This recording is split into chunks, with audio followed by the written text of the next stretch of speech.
Ain't nothing but a forehead party.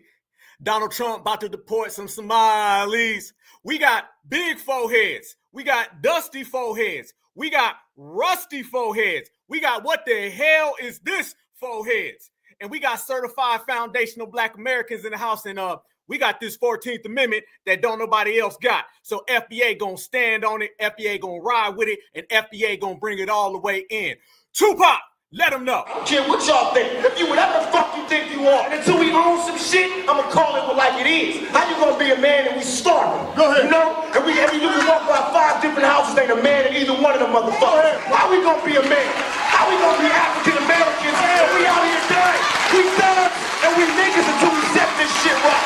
Trust me when I tell you that shit.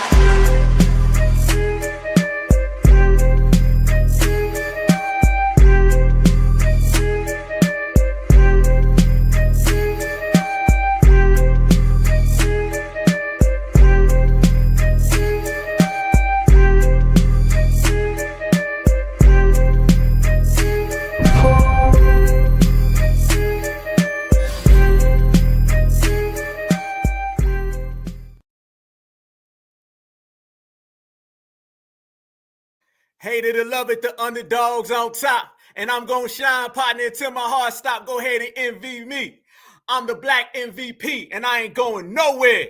So you can get to know me. Certified salute. Shout out to the family. Oh, it's on. Oh, they in trouble now. They in trouble. If they thought they was in trouble before, they got to see today. Because family, is this an FBA thing? Are we taking over the world? Are we taking over every damn thing? I mean, damn, we just started off with our hoods and our cities and our towns and our states and our regions. But now, y'all, we done took this thing worldwide. Shout out to my brother, Tariq. Who ready for Hidden Color 6? Let me know something. If you ready for Hidden Color 6, I need to see some certified salutes in the chat. Let's let the whole world know that this is an FBA takeover.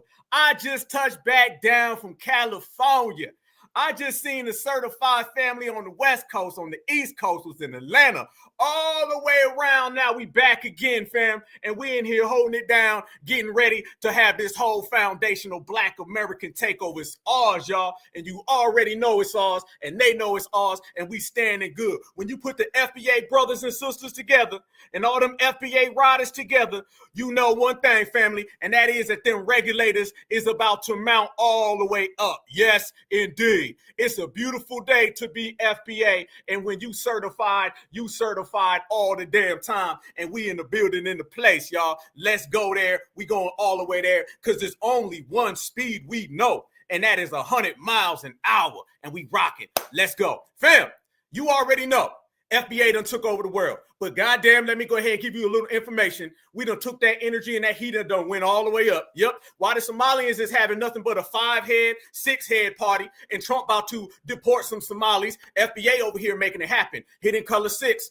History in the making. Oh, this one's a banger. Oh, this one's a banger, family. Oh, we got it all day. I know some things about some things, and FBA is about to control all the airwaves, family. You talking about a burner on deck. Shout out to the team. Shout out to my brother Tariq, FBA family, y'all. We in here prideful, and we standing on business. And in the meantime, in between time, we gonna get right to it, y'all. It's good to see y'all again, fam. I was gone on Friday because, you know, I had to go on out to the West Coast. You feel me? Shout out to California all day, every day. You know what I mean? Got a little delayed real quick, but we back here. Had to go to the A, made it all the way back to the crib. And now I'm here in front of y'all, and we got the foundational Black American family tree in here. So it's about to be something, fam. 14th Amendment. We keep trying to tell these people. We told these people. Now we ain't even talking no more. Don't talk to me. You see a foundational Black American, just walk around us. All right. You had your days of the African American. You ain't respect that. You had your days of the people of color minority. You ain't respect that. Now you got FBA, foundational Black Americans. Okay. Get it right. I be watching TikTok. I see all the haters. Boom. I be sitting there on social media, Instagram, X, all the haters. Boom. I even be walking down the street and I see a couple haters here or there. Boom. Right in your face, because you going to like it and you going to love it. And you just gonna have to deal with it, because this ain't going nowhere. Ain't no U-turns, fam. We ain't spinning the block. Straight to the bank. Next stop, reparations. I got my family in here. I see all of y'all representing, and we about to take it there. When you put Hidden Colors and you put the #1 activist on the planet Earth in the same place at the same time, you know the future's in good hands, fam. And we about to go all the way there. Shout out to Philly. I see you, Philly. Shout out. Welcome back. Yeah, it feel good to be back. Good to be Black. and we in here rocking. Family, okay, let's talk about this Omar person. Let's talk about these 5 heads and these 6 heads, these light bulbs. You know what I'm saying? You got bald foreheads and you got light bulb foreheads, and we gonna roast them all. We told these people stay out of FBA business, and now Donald Trump is in their business. You feel me? And when Donald Trump get in people's business, you know what I do? I sit back and watch. See, fam, I told everybody, you can't move the foundation. We here. We rocking. We winning. I know y'all came over here and you wanted our reparations, but let me tell everybody, like I tell everybody, I said it like this, family. If you want foundational Black American reparations, you ain't gonna get it, because foundational Black Americans, I'm talking about all of us, all 50 million. Don't let them tell you we got 13 million and 12 million. No, all of us. Foundational Black American reparations are for foundational Black Americans. And the only way you can be a foundational Black American is if you're born a foundational Black American, because that means you created America. So when you see these people running around here, running their mouth, talking about the 14th Amendment protects Somalians. No, it don't. No, it don't. Boy, you better listen, you got a big enough damn head. You would think if your head got about 15 million different circumferences, you would have this all figured out. Fam, how you look like this right here, and you still can't fit the knowledge in your head that this is all about us? How the hell you got that right there, and you still can't fit the knowledge in your head it's all about us? What about this guy right here? He got the moist forehead. All right, how you got a moist forehead? And family, I see, y'all see, I done pulled out the ruler and the yardstick, fam. We measuring today. You got 2,000, you got 3,000, we got another 2,000. And family, this man right here, he got 67 million. So that means you got 67 million reasons why you should understand that the 14th Amendment applies to foundational Black Americans. And birthright citizenship is all about us. And if you can't get it, and they can't get it, she can't get it, how you gonna have a bad wig forehead? She got a bad wig forehead, y'all. And this one right here, he can't even get it because he said me no black. And I say, now your ass is in the back of an ICE van and you going back to Somalia, and FBA ain't going nowhere because we built this thing. We run this thing. We are this thing. Certified salute. It's time to go to work, y'all. How you going to have Mrs. Omar come out and try to tell us that she's protected by the 14th Amendment? Donald Trump told you, I told you, the whole American society told you. It's to the point now you just don't want to listen. Well, you're going to have to pay attention. I know the Tethers is in here right now, and they about to get their ass roasted to enjoy the show. I put on shows for all the certifieds and the Tethers. Family, let me tell you something, okay? And I'm going to make this real clear. If Mr. Squidhead forehead ain't popping, then ain't nobody's popping, all right? Watch this, family. To me, I know that those of us who are Somali in this country see ourselves as Americans. That's what our passport says. That's what our nationality is. And we know that we are protected by the 14th Amendment, that we are protected by the 14th Amendment, that we are protected by the 14th Amendment. We know that we're not going anywhere. And there is no way, I mean, he needs to just, I know he says he hasn't met me, maybe he should spend 5 minutes with me, because then he would know that as Somalis, we are never intimidated, and, you know, we're never going to feel like our esteem or confidence is shaken by a bigoted fool, you know, making a mockery of the White House, of our nation, and of the presidency. To me, I know that those of us who are Somali in this country see ourselves as Americans. That's listening to that vague terminology she using, y'all. I hope you picking up on it. To me, I feels, fam, to me, I don't feel that the 14th Amendment and birthright citizenship is for FBA. I know it. It ain't just to me. It's to the whole world. It's law. She don't believe herself. Fam, she don't believe what she's saying. She's sitting there talking and ain't making no sense. To me, I feel that it could be. I mean, they might take it away. She out there trying to save day. She out there trying to stand on business that she ain't got. Hell no. No, get it right, get it correct. We want to see what it really hitting for. This is what it is, fam. They know they in trouble. Them vague ass words ain't gonna save you. And look at Joyless Reed. Goddamn. Joyless, you the only one out there competing with that forehead. They having a forehead on forehead Super Bowl. All right, this thing gonna go the whole 15 rounds. You dig? Somebody throw in the towel, and it better be a big one. All right, the forehead challenge is popping. I told you ain't nothing but a forehead party. Yep, FBA, we don't know that. Hairline's missing, fam. I see 2 heads in here and not 1 hairline. Somebody talk to me. I see 2 heads in here and 15 foreheads. How are there 2 people with no hairline between both of them? And how the hell are there 2 people and they got 33 foreheads all involved? You got to pull out the damn calculator. We got to do some calculus up in here to get to the bottom line. They know FBA run this, and they damn sure know FBA don't give a damn what they talking about. You're going home, you and your brother husband. In this country, see ourselves as Americans. That's what our passport says. That's what our nationality is. Stop. I'm sorry. Family, do you see yourself as a foundational Black American, or are you just a foundational Black American? And I said it before. You talking about your passport? Fam, are they reducing their Americanism to a passport? Don't come talking to me about a passport when you ain't got a birth certificate. What your birth certificate look like? Yeah, what your birth certificate look like? You ain't got no damn birth certificate, so don't come here trying to tell me about your passport. To me, I think I might be sort of on Saturday. Sunday, I'm not so sure of, because, my ticket says, and the passport did. Nah, you ain't got no damn passport, no birth certificate, and your boyfriend and your husband is your brother. You got life effed up, and you can't stay here no more. And we know that we are protected by the 14th Amendment, that we are protected by the 14th Amendment, that we are protected by the 14th Amendment. We know that we're not going anywhere. And there is no way. I mean, he needs to just, I know he says he hasn't met me. Maybe he should spend 5 minutes with me, because then he would know that as Somalis, we are never intimidated, and, we're never going to feel. You're never going to what? Never going to what? Stay where you're at? You're never going to what? Build your homeland? You never what? Gonna get actual plumbing? What? We can go down here for days. All the things that Somalis do. How about y'all stay in your homeland and then we ain't got to have this problem? You ain't got to worry about none of it. Are they trying to make it look like Fleer's got so much pride? I'm so tired of hearing about this Fleer pride that don't exist, because in Somalis, we're not going to run. You got a history of running. You got a history of fleeing. You got a history of hopping over every border possible. And now those borders that you done hopped over want you to go home. On this broadcast, I'm going to play Donald Trump just today. And he said it again today. The 14th Amendment is for Black Americans. And then I'm going to show you over in the UK, and they said they don't want them coming over there dropping off them anchor babies. It is a wrap for the anchor babies, the first, second, third, fourth, fifth generation tethers. It's done for your foreheads, your lack of hairlines, your mama, your daddy, your grandparents. All of y'all gonna go back home, and I'm already home, and I'm gonna call ICE on the phone. How about that one? Feel like our esteem or confidence is shaken by a bigoted fool, making a mockery of the White House, of our nation, and of our nation. Boy, fam, shouldn't she just be quiet? Is she making the block hot for them Somalis, y'all? Listen, here's the thing. If you're in the situation you're in right now, I understand you're a tether, okay? I get it. I understand. Tethers know no better. You're making the block hot, because I've been sitting back today watching a hell of a lot of Karens and Kens, and they're not liking you talking about America.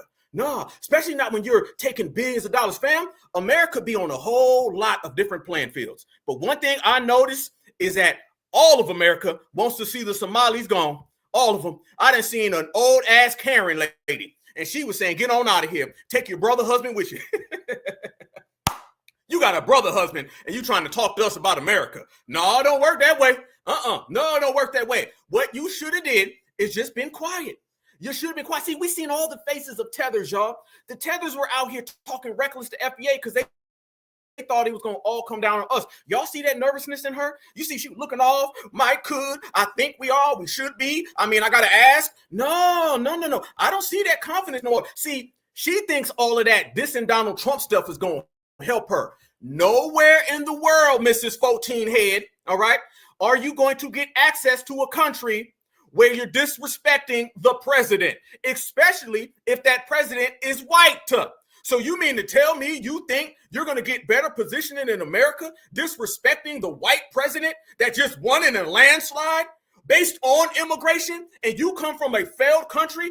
Oh, you got life effed all the way up in FBA. We told you so. But guess what? You ain't learned. You're going to learn now. Right here today, family, Donald Trump came out, and Donald Trump made it clear again. He says that the 14th Amendment was about foundational Black Americans. And they don't like hearing this, fam. Watch this right here. Shout out to Donald Trump. You keep on talking it, and we're going to keep on speaking it because everybody knows it. Watch what he has to say about Mrs. Not So Sure Omar, Mrs. I Married My Brother Omar. Watch this, fam. Immigrants that you do want to see in America? Well, they certainly contribute. Yeah, I want to see people. Yeah, I want to see people that. Yeah, I don't want to see a woman that marries her brother to get in and Damn. then becomes a congressman, does nothing but complain. All she does is complain, and yet her country's a mess. It's one of the worst in the world. Let her go back, fix up her own country. Somalia, yeah, and I was right about it. I started complaining about Somalia long before the scandal. The horrible things they're doing to Minnesota, it's incredible. They have an incompetent governor there too. The Democrats are running some bad ships. Damn. Is Donald Trump now talking about her marrying her brother? Fam, I want to say an extra special shout out to Donald Trump because I know you be in the chat. You be in somebody's chat. Let me tell you something, fam. If you think for 1 second Donald Trump ain't dropped off in a certified foundational Black American chat, he done been in my chat, Tariq chat, somebody damn chat. This man be listening. So let's get this right. Donald Trump said during the election that Kamala Harris was not a Black woman. Now, Donald Trump is saying that Omar married her brother. This man is sounding just like us, and he ain't us. So you must be listening to us. There ain't no other way around it. How did she get to America again, Trump? They certainly contribute. Yeah, I want to see people. Yeah, I want to see people that contribute. I don't want to see Somalia. I don't want to see a woman that marries her brother to get in and becomes marries her brother to marries her brother to get. The congressman does nothing but complain. All she does is complain, and yet her country's a mess. It's one of the worst in the world. Let her go back, fix up her own country. Somalia, and I was right about it. I started thinking about Somalia long before the scandal. The horrible things they're doing to Minnesota, it's incredible. They have an incompetent governor there too. The Democrats are running some bad ships. Speaking of ships, kind of immigrants that you do want to see in America? Damn. He getting more bold with it, y'all. That man getting extra bold. It started off with Donald Trump just talking kind of regular with him. Now he going full speed ahead. And we do got to propose this question. Is that your brother husband? Because I'm saying, how can this woman who's talking so reckless about America have that in her back pocket? And then when y'all got married, did you have a honeymoon? What's going on? I know your people do some strange things. I know your people do things my people don't do. But we got some serious questions. And by the way, why that man's neck started off at 2 o'clock and his forehead ended up at 7 o'clock? It's stretching down the block and around the corner. But if they didn't like that, Donald Trump ended up saying this. Who's the 14th Amendment for? I want to see people that contribute. I don't want to see Somalia. I don't want to see a woman that marries her brother to get in and then becomes a congressman, does nothing but complain. All she does is complain, and yet her country's a mess. It's one of the worst in the world. Let her go back, fix up her own country. Let her go back and fix up her own country. Who started saying that first, y'all? Did that come from FBA? Did that come from foundational Black Americans? Because I believe that it was foundational Black Americans who were the very first people to say that. Nobody was talking that talk before foundational Black Americans were. Let me go down the line real quick. Let's make this crystal clear, family.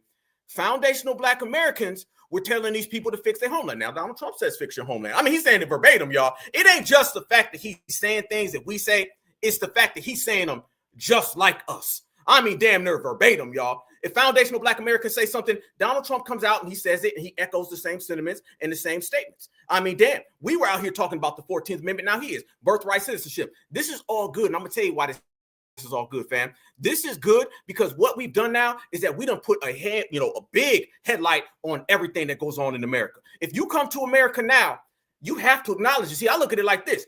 Donald Trump, every time he opens his mouth and he says something like this, all he's doing is more and more putting in stone that FBA are the people who created this thing. That's all he's doing. He's putting it in stone. And everybody has to acknowledge it. Them damn Africans is mad. And then I got to ask this question. To all the Somalians, all them Africans, all y'all, whatever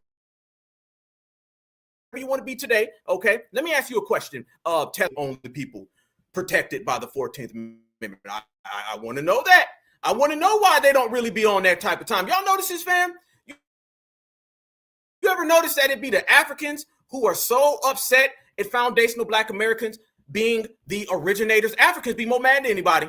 Africans be pissed off. Well, guess what? You're going to stay extra mad because every single day it's getting more and more clear that the 14th Amendment and birthright citizenship is what we always said it was. Tell them, Trump. The case is very interesting because that case was meant for the babies of slaves. That case was not meant for some rich person coming from another country, putting a foot in our country, and all of a sudden their whole family becomes, United States citizens. That case is all about slaves, the babies of slaves. And it was a good reason for doing it. And that's all it was about. And people now are understanding it. It's been explained to them, and I think the court understands it too. That would be a devastating decision if we lose that case. That court, because our country cannot afford to house tens of millions of people that came in through birthright citizenship. When that happened, that was meant for the babies of slaves. And if you look at the exact dates that it was passed, it all had to do with the Civil War and the ending of the Civil War. It's that little period of time, and people now are starting to understand.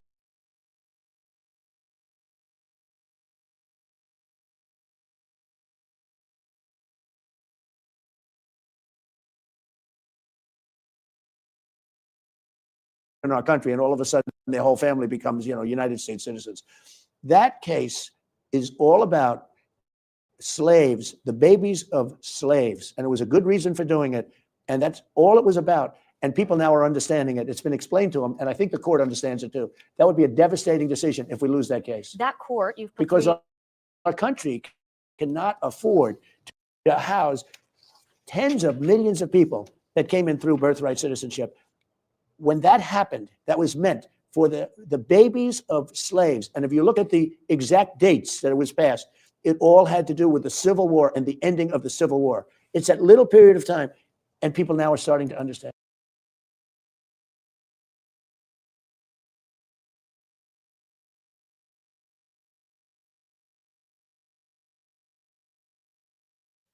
That part. This is what we're talking about right here, family. Foundational Black Americans been telling everybody this for how long? And now everybody's on the same page as foundational Black Americans. Donald Trump is sitting there reiterating what we've been talking about for the longest amount of time, y'all. Understand this, okay? What foundational Black Americans say goes. If foundational Black Americans say something gonna happen, it ends up happening.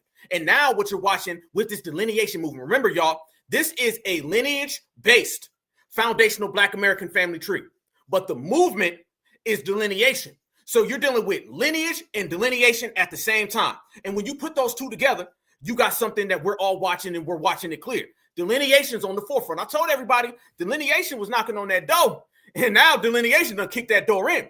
I can't make it more clear than what Donald Trump just said right there. He said babies of slaves. Y'all notice every time he talks and he starts talking about delineation like we be talking, or deportation like we be talking, he always says the babies of slaves, and he says it multiple times. He doesn't just say it once or twice. He always goes in and in and in. And he always is like, yo, the babies of slaves, the babies of slaves. Because you got to understand, when you're dealing with birthright citizenship, you're not dealing with people who come here to America to contribute to America. And everybody's looking at the scans. Boy, it couldn't get no worse. And I predict, and I believe y'all are all on the same page, what's going to happen next, fam? I'm telling you right now. Right after this one right here, what you're going to end up seeing, fam, is the next country in Africa that's going to get put on that chopping block. Remember when he came out with that stuff just the other day, fam? And foundational Black Americans, we was like, yep, he going to start adding more and more people. Well, there you go. And ICE is all through Minnesota right now. I know Minnesota got to be somewhere in the building because I had some brothers and sisters from Minnesota that was hitting me up saying, Alpha, we've been waiting on this. And here it is. So what you're watching right now, fam, is a prime example of what we're always talking about. It's foundational Black Americans and our power, our narrative control and taking over. You didn't have that back in the day. Back in the day, you had the boule and they was going every goddamn way. Now, foundational Black Americans right here in the house, oh, we got it cleared. And what you think gonna happen next, fam? So remember, deportation, reverse migration. And when you put those two together, oh, it's phenomenal. But fam, Donald Trump is also talking even more reckless than that. Oh, you think that was bad? Shit, hold on, let me show you right now. Watch what he was saying about Somalia and them other countries previously. You're gonna enjoy this, watch. Here we go. Donald Trump, tell everybody how you feel. He said, I don't want Somalis in our country. Straight up, this ain't AI. This real time. Big difference, y'all. Watch how he feels about these people and tell me right now, is this not what we be saying? I don't want them in our country, I'll be honest with you. Okay? Somebody would say, oh, that's not politically correct. I don't care. I don't care. I don't care. I don't want them in our country. Their country's no good for a reason. Damn. Their country stinks. Their country stinks. Their country stinks. And we don't want them in our country. I could say that about other countries too. I can say it about other countries too. We don't want them to hell. We have to rebuild our country. You know, our country's at a tipping point. We could go bad. We're at a tipping point. I don't know if people mind me saying that, but I'm saying it. We could go one way or the other. And we're going to go the wrong way if we keep taking in garbage into our country. Damn. I don't want them in our country. Damn. Did he just call them garbage? Did this man say their country stinks? I mean, they do kind of have like a defecation issue in the middle of the street, but damn. Hey, Omar, keep talking. Bam. New one. I want all the tethers keep running your mouth. Do not stop. I want every tether available. Keep on talking because this is going to be your reality, fam. We got mayos on tether crime. Y'all know what we say when we got that, y'all. What you do when you see tether on tether crime, mayo on tether crime, Miracle Whip on tether crime, Saltina on tether crime. You get you some damn popcorn. Fam, the man talking reckless and ruthless, and I love it. Be honest with you, okay? Somebody would say, oh, that's not politically correct. I don't care. I don't care. I don't care. I don't want them in our country. Their country's no good for a reason. Their country stinks. Their country stinks. Their country stinks. And we don't want them in our country. I can say that about other countries too.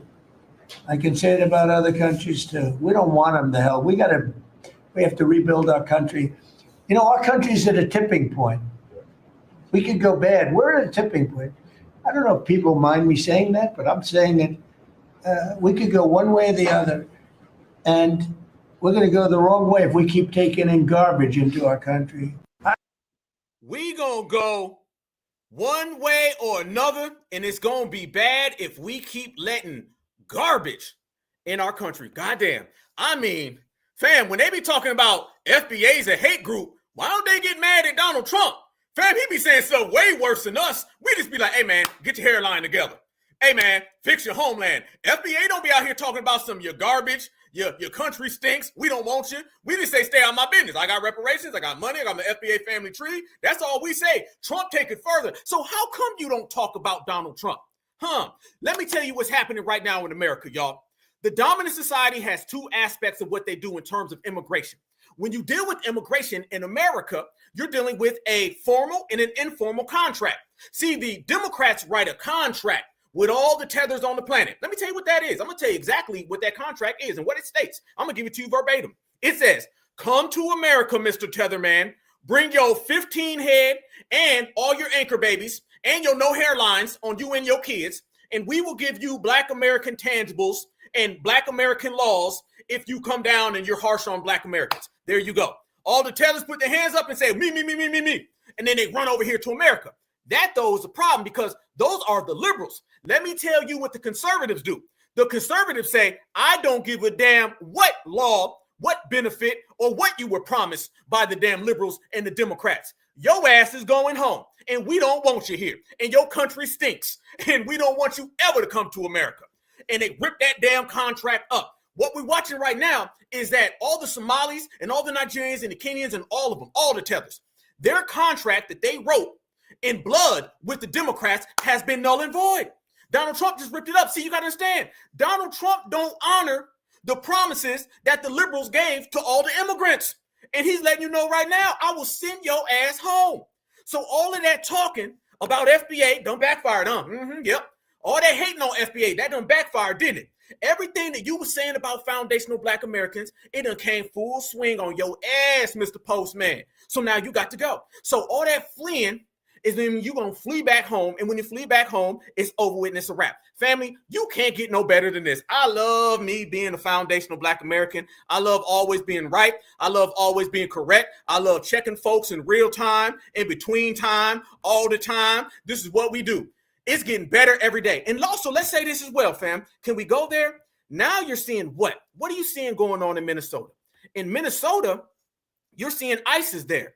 Did we not sit here, family, for the last 2 months and tell everybody that Donald Trump just happens to be sending ICE and the National Guard to all of these hubs with these immigrants? Y'all remember when they was trying to make the National Guard thing about us? Do y'all remember that? When they was like, they coming after black folks, y'all gonna get detained.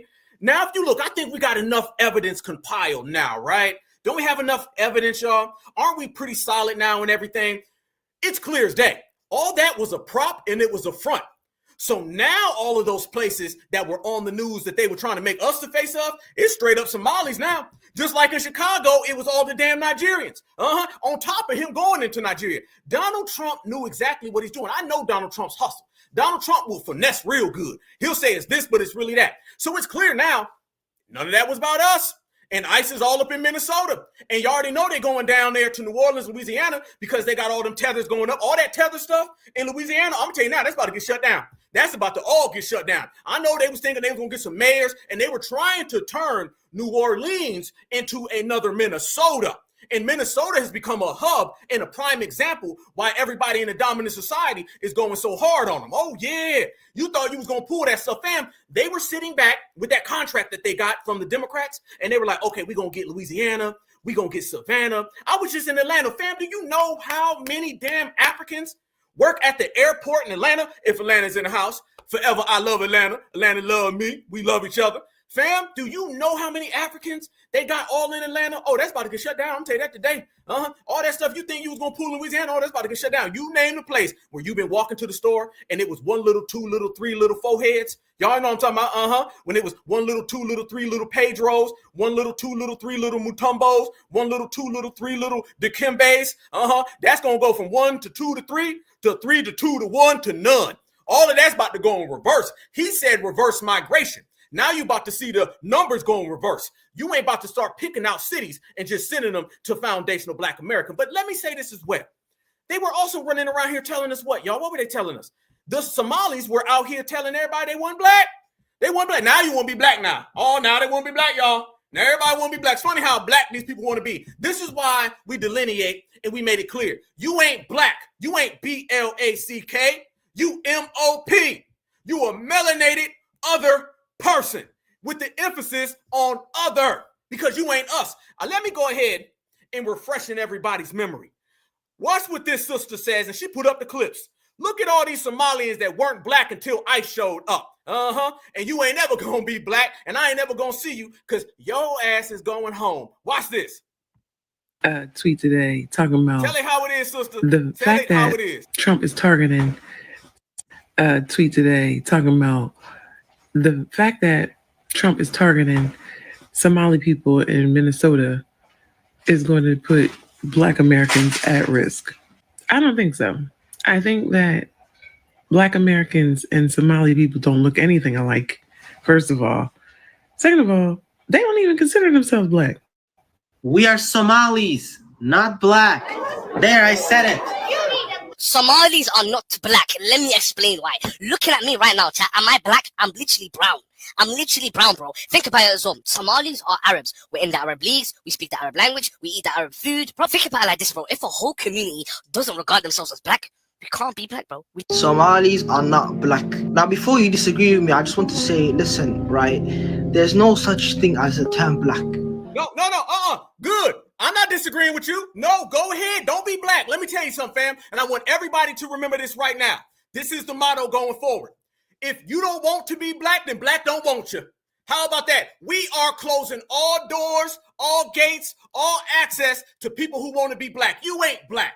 There you go then. You got it. See, I remember back in the day when people used to try to force blackness on people. Nope, you ain't black. Go ahead. I hope the melanated world is cool. I hope it's fine being all of them melanated other people, because you can't be black. We don't want you. Black is cutting everybody off. You ain't black. Good. Don't want you to be black. Don't need you to be black. Black is fine without your ass. The term black only came about in colonization. I don't have to accept that, Sahib. That's why the other day when I was in a place, someone said to me, are you black? I said, I'm not black, Sahib. I don't accept that term. Somalis are not black. There's a difference between African and black. You think that a person, any person, Stop. You see what I'm talking about right there, family? You see why we delineate and separate from these people? You a bunch of mops, y'all. Fam, look how dope we are. Ain't we some good, first off, we some damn good looking people. Second off, we some very intelligent people. We delineated, separated, we got words and terms for them.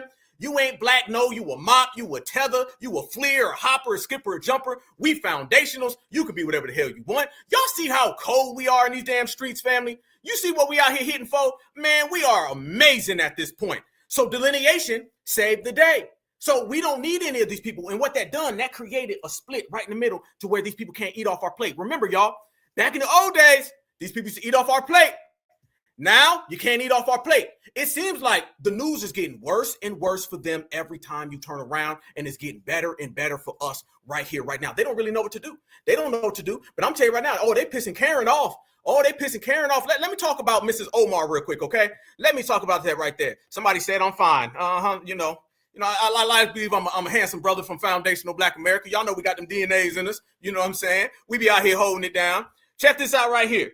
When I talk about that right there, I'm talking about that right there. Because now the dominant society, they out there and they like, hold on, wait a minute. You gonna tell me that this woman married her brother, and on top of her marrying her brother, she out there not only doing that, but talking reckless about the president of the United States when her own damn citizenship is in question? Family, oh, it's trouble. Let me show y'all Karen number 3037. And Karen number 3037, she ain't feeling Mrs. Omar. And she's telling Miss Omar that she gonna have to go far away from this country. Family, they done made some bad enemies.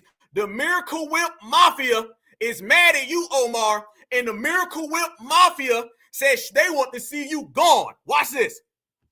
Ilhan Omar's net worth has jumped $30 million in 2 years. So while every day when you punch that clock and you grind away, and then you come home still worrying about whether you're going to be able to feed your family at the end of the week, this is what's going on in her living room. Her husband launched a venture capital company, Rose Lake Capital, in 2022. You want to know what they do? They sniff out every federal subsidy, every green energy tax credit, all the ESG slush funds, every loophole Congress writes, and packages it nicely for fat insiders for profit. Miracle Whip Karen. She doing a little investigation. This investigation is turning out that you ain't doing too good for yourself. You in trouble now. Go ahead, tell us more. What else did you find out about this mysterious brother husband? Fam, I think Omar needs to leave America before she ends up in handcuffs. Let's be real. Trump got it for you. Y'all know what happens when Donald Trump is on his hit list, y'all. That hit list is calling. It sounds like it's about to get worse. You better run. That's not smart investing. That's professional looting using programs on the backs of taxpayers that are funded by insiders in Congress. That's the same playbook that we're seeing in Minnesota with all the fraud, though, aren't we? I mean, you don't really think that that's a coincidence, do you? Or that they're just super lucky. The Somalians have probably the lowest IQ and the lowest education level of any immigrant. Damn! Somalians, y'all better quit having them 24-hour spaces. The Miracle Whip Mafia on that ass. The Miracle Whip Mafia ain't playing. Y'all know this, fam. You know it's bad. You know it's bad when white folks say, Ghana, we'll get to you later. Nigerians, we'll get to you later. Kenyans, we ain't worried about you. We want the Somalians. You are public enemy number one right now. You better be careful and tread lightly because them folks is on your ass. They've taken government programs like COVID and the child nutrition program that Ilhan Omar herself turbocharged and got passed. Flood those programs with fake shell companies and nonprofits that don't exist, produce fake receipts, and then take billions of money, taxpayer, hardworking money, and enrich themselves. Send it overseas, poof, and it disappears. These aren't Harvard graduates with MBAs or Wharton graduates that cracked the code. No, these are Somalian immigrants with little or no education that have learned to milk the federal government programs to enrich themselves. And that didn't happen by accident. It didn't. It's the same blueprint that Rose Lake firm Ilhan Omar's husband uses every single day. They connecting the dots. What they say, fam? The ops are getting closer and closer. The ops is getting closer and closer.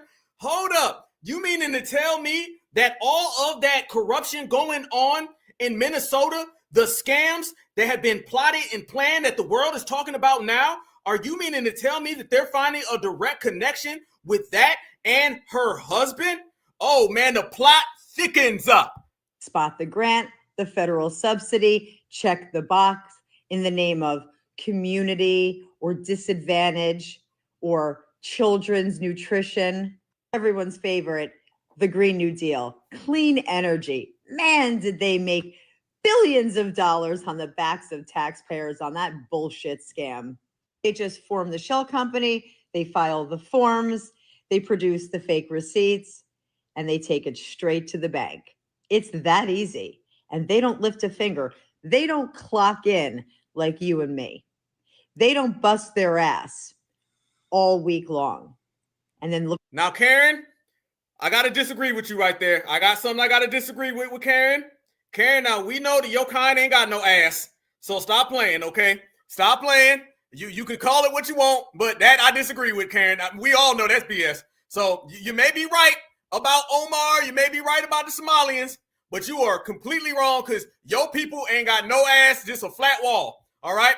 Now, you go tell, Taylor Swift that, but don't come talking that over here as I proceed. Look at their paycheck and realize there's hardly anything left. While Ilhan Omar is preaching tax the rich and hardworking Americans are white supremacists that need to be eradicated, she and her husband can quite possibly be teaching an entire network how to vacuum the system and gobble up all of your taxpayer money without even breaking a sweat. While you're grinding away for $75,000 a year before the government even takes their cut, just recognize that Ilhan Omar's husband went from lint in his pocket to $30 million in less than 2 years. They're teaching their community to do the exact same thing. Bomb! That right there, family. Now let's get to it. I want y'all to see what they're doing right now. Oh, they on one. Oh, they on one right now. See, what the dominant society is doing is something that we're very aware of. They're criminalizing the Somali culture, and there be a lot of crimes in the Somali culture. But once the dominant society and the Miracle Whip Mafia get a hold of it, and Mrs. Karen No Ass, when Mrs. Karen No Ass gets a hold of this, it turns into something different. So what you're seeing now is Somalians are becoming the face of scammers and tethers, fam. And we've been talking about all the scams and tethers for the longest amount of time. And this is why they're singling them out, because they're like, oh, hold on now. Billions of dollars, and they're connecting it straight to Omar. Yep. Just the same way the guy the other day was connecting Afghanistan war to her. Fam, at the end of the day, let's go there. They are going to connect every single thing out there. They're going to be in a bad position. And I'm going to tell you why the Somalians are going to be in a bad position. Because what they're going to have to do, they're going to have to own up to a few things. They're going to have to wear that African jacket, and they're going to have to wear that Arab jacket. Now, in the system of dominant society and the supremacy, the dominant society, Africans and Arabs ain't they best friends. Let's just say they're not going to be getting no Christmas cards. You did. So when you talk about these individuals not getting no Christmas cards, these people are being put in mainframed on top of the big screen. Everybody now was talking about it. I was just looking at social media today. Every third Karen was talking about they teach their kids to scam. They're taking our money away. So, there's no turning back right now. There's no turning back. Well, there are turning back, like you're turning back to your homeland, but that's about as far as it's going to go. That's as far as it's going to go. And fam, let me tell y'all this right here, why it gets so more devastating. We done seen tethers try to say we all black. We done seen tethers come out and tethers said things like, I don't know, the 14th Amendment protects us, and it doesn't. We seen tethers come out and say things like birthright citizenship protects them. We heard all that before. Family, do you know they just broke the record for tether BS? Bullish. How many of y'all are seeing these people coming up with this thing saying they were prophesized to have Minnesota 3,000 years ago? Are they trying to prophesize their way into America, y'all? Are they trying to use some invisible scripture? I done seen it before. I done seen we all black, brother. I done seen we people of color. I done seen Save Me Democrats, Barack Obama, Kamala Harris. I done seen it all. I never thought I'd see the day where these people are trying to prophecy scam America. They trying to literally do, fam, and they out there for real. Y'all seen it, fam? You got now, Somalians are coming out there and saying they're the original. They're the indigenous. We've been out here dealing with $2 Tonto. We've been out here dealing with no dollar Mutombo. Now you got 5-head Omar and 5-head Omar's brother, and they out here trying to say they are the original people of America. They were promised America. Don't tell you who. They don't say who promised it. They just keep saying, I was promised America. I was promised Minnesota. You didn't get promised Los Angeles. You didn't get promised Miami. You didn't get promised, I don't know, goddamn New York. You got promised Minnesota. And they keep talking about how they got boats. Fam, they saying there's boats that they came here to America, literally 3,000 years ago. And they're saying that the boats came up on dock in Minnesota. That is the Great Lakes. That's not the ocean. What the hell did you do in between? Fam, no lie. They out here acting like they got Noah's Ark. You got Somalians on the internet right now talking about Noah's Ark damn near. We have the boat right there. We came in that boat to Minnesota. When we got to Minnesota, we ended up getting the prophecy. Now they're saying that foundational Black Americans are not the indigenous people. Nope. They're saying they're the indigenous people of America, and they were promised and prophesied. So what America has to do, we got to throw away our immigration plan. We got to throw away our laws, throw away our policies, and go along with their loony prophecy that they were guaranteed that they could come to America and have Minnesota. That's what they're doing. Fam, let me say this. When tethers get to that point, y'all, you know they done. You know, boy, you know Tether Gang is here. Shout out to the great Randy Short. I just talked to him the other day. Randy Short said it best. He said it is about to be New Year's, but it's about to be some new tears. And they about to be crying. Look at this right here, family. I ain't lying. They are out here saying that they were prophesied to have America, starting with Minnesota, and then they threw in Ohio. They was like, we also have Ohio and Iowa, and here's the boat. I'm going to show you. Right here, y'all. First off, I want y'all to see Miracle Whip Matthew, and he's saying he want everybody to go home. But after that, watch these tethers.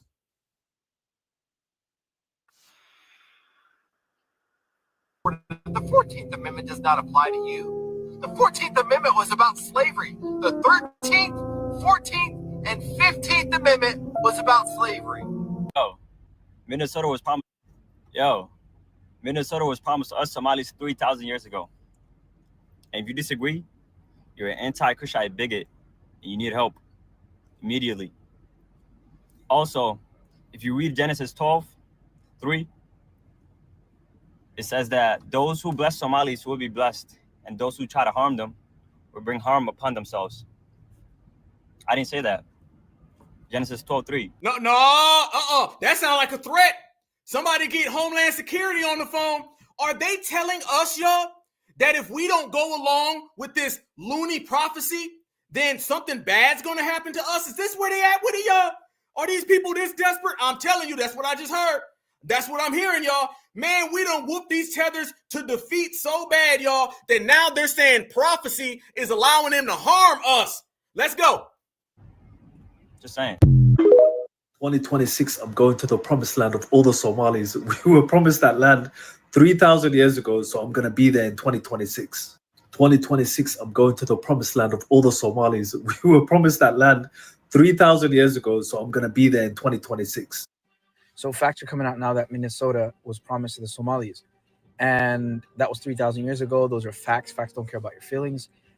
Debate a wall. It doesn't matter to us. But one of the things that many people don't know is that the name of the lake that is so-called Lake Calhoun or Bede Makaska is actually derivative of a Somali phrase, which is Bade Makasikahai, which means Badeda, my body of water, Makasikahai, I will never move away from there. Maka, which means not, Siko, which means to scooch or move, Makasikahai, Badeda Kamasikanai, Badeda Makatakayo. That's my body of water. And this shows you that Somalis have been long ingrained in that land as is promised. Stop. Boy, you ain't lying. He covering up that forehead. Boy, they cover up that forehead with everything, don't they?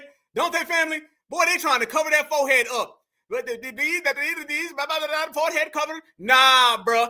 Someone say something like hidden foreheads. I see you, Iron Will.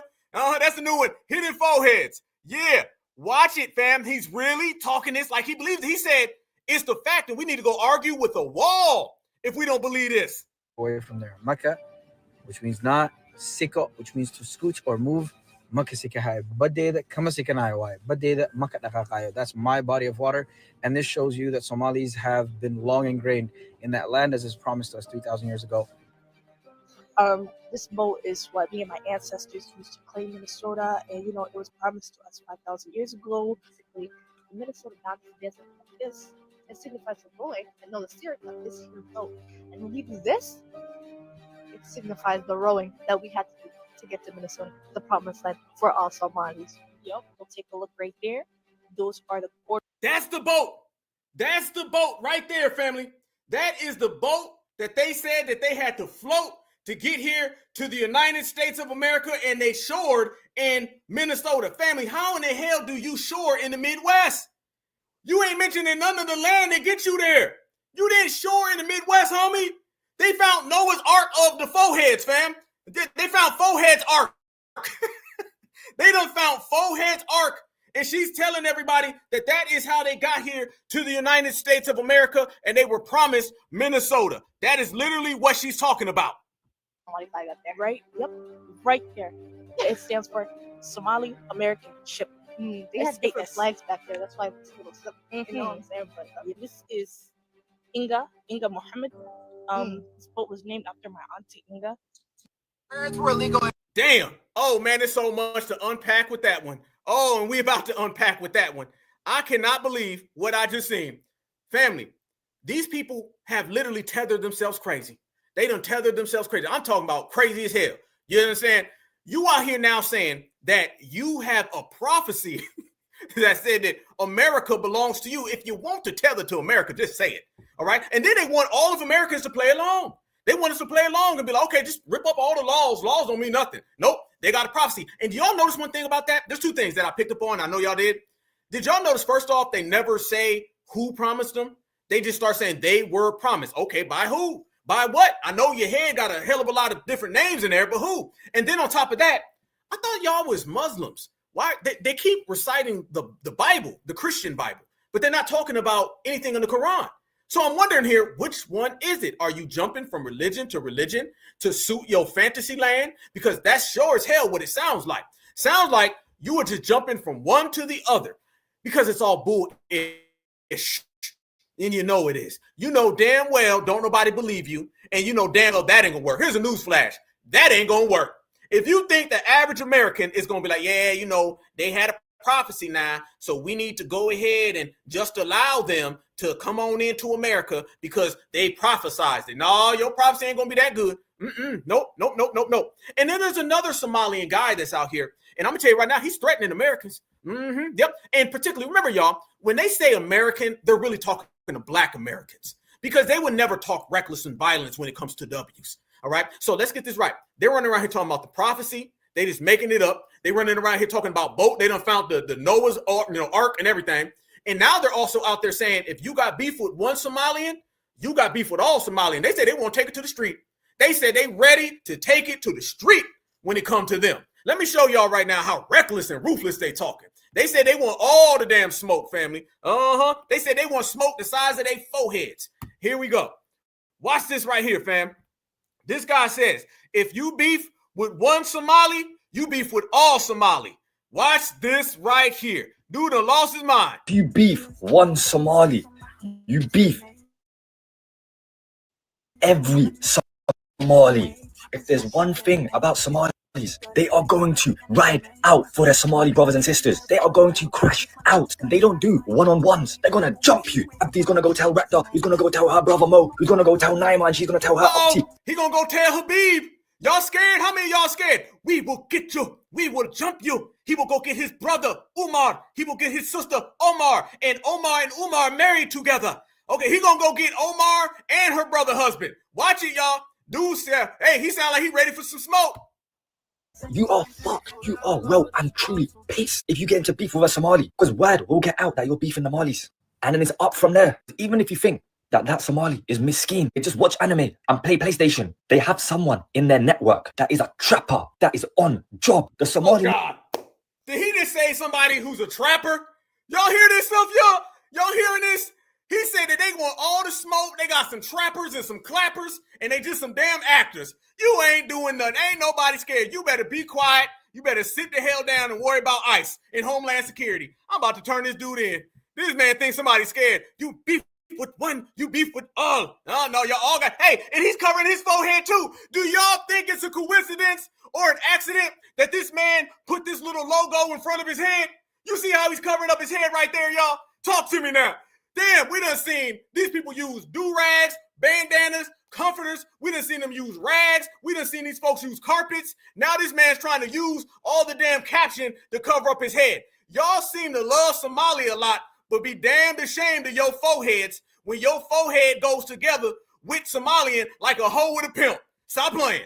They have someone in their network that is a trapper, that is on job. The Somali network is bigger than Google. It's even faster than Google. Next time you get into beef for the Somali, if you ever do, just let it slide. Because I promise you, you are going to have like 50,000 man on your case if you beef a Somali.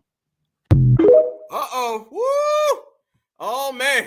That man said he got all the smoke. We better duck. We better hide. It ain't going to turn out too damn good. Boy, if you don't get the hell out of here, find another way to cover up your goddamn head. You know, the only thing I see they can do real good, fam, only thing I'm seeing that they can do is cover up their forehead. Outside of covering up their forehead, I don't really know what they're doing right now, all right? But you see what I'm talking about. You see what I'm saying? So, fam, let's just go there what we got real quick. We have Omar, who married her brother. They're claiming that they found the boat. There's a prophecy that said that they were guaranteed Minnesota, of all places. And now, shout out to Minnesota for the real people from Minnesota. And now you're seeing this guy said, you beef with one, you beef with them all. Everybody can get it. You see what I'm talking about? Do you see how low budget and scandalous these individuals are and what they up to and the way they're trying to come up with all these new plots and plans and strategies to stay in the United States of America? It's a wrap. It's a wrap. You're going home. And this is why Foundational Black Americans, this is why we never really trusted these tethers. Because what we've seen with these tethers, fam, it's all or nothing. They want your spot in the United States of America, and they'll do anything to get it. Anything to get it any way they can, any way possible. But people are peeling back the layers on all the scamming. Let's talk about how we got here, okay? It started off with delineation. And we were the ones highlighting all these tethers. How do you know, fam? Because we was having the discussions. We were talking about, man, y'all notice these tethers come over here? Y'all notice these tethers be stealing? Y'all notice that they always got a scam, a plot, and a strategy to take away from FBA? We've been talking about that, right? Now everybody's doing these private, personal investigations. The same way Donald Trump listens to us and then he goes and gives his MAGA version. Now you got all these different people running out doing the same thing. I just showed you earlier. Mrs. Karen No Ass was on here earlier and she was talking about how they scam and they investigate and they looking into it. Family, did you see the scam number 1 billion that they got going on in Ohio? Yes, because right up there in the Midwest, they're trying to do the same thing. Fam, they uncovered this scam in Ohio that people are watching, and it's trending right now on social media, and I'm going to show it to you. Watch this right here. All the scams are out, fam. Essentially, FBA done smoked all these people out. We done smoked them out. See, what they thought is they were going to come over here and be elevated above us, and they were going to try to throw us under, and I guess they thought we were going to get deported, and they was going to stay, you know, because their minds is all effed up. Now what ended up happening is through delineation and regulating, Foundational Black Americans have made it clear that we're here to stay and they're going. Now everybody's investigating them and watching what they do. Watch this story right here, fam. Oh my God. They are on real tether time with this one, y'all. This is tether time. They're in Ohio right now and they're pulling out all the cards on these Somalis and watch the games that they be up to. Watch this. Oh, yeah. Here we go. The Somalians have it figured out in Columbus. I went to the Walmart. Oh, yeah. The Somalians have it figured out in Columbus. I went to the Walmart on Georgesville to see if I could see people filling their carts or just kind of see what I could see. It's not the way they do it. They've got it figured out way better than that. Every single Somali restaurant has a grocery store right next door or within eyeshot of the restaurant. The specific one I went into today had it attached to the restaurant. And wow, what an adventure that was. Stay tuned for more on that. Anyways, the grocery store and the restaurant were the same building. So they don't have to go to a Walmart or a Sam's Club or a Costco necessarily. They can just order everything they need to their grocery store that's right next to or attached to the restaurant that they also own and never have to fill a single cart. And I guarantee you, if you looked at the records of those grocery stores, they lose tons of money every year, and it's probably used as a tax write-off because those groceries are being funneled into those restaurants with a daycare center on the opposite side. And that's the common trend you'll see. There's restaurants, grocery stores, and daycare centers, and also home health care businesses. I can't forget the home health care businesses.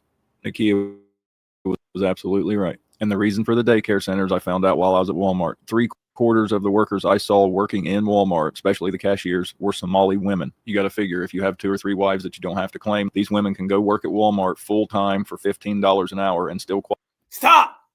This is what happens because they got multiple wives. So they're putting their wives on these payrolls, y'all. And what you're seeing is it's not equating or adding up.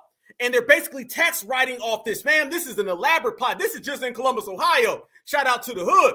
You see what they're doing right here, fam. And they're putting the daycare with the grocery store. It's all in one area so they control the lot. This is why people say this is an invasion. When you be seeing meth head Melissa and meth head Matthew, and they be like, these people are military age, and they're in our damn country stealing from us. This is exactly what they're doing.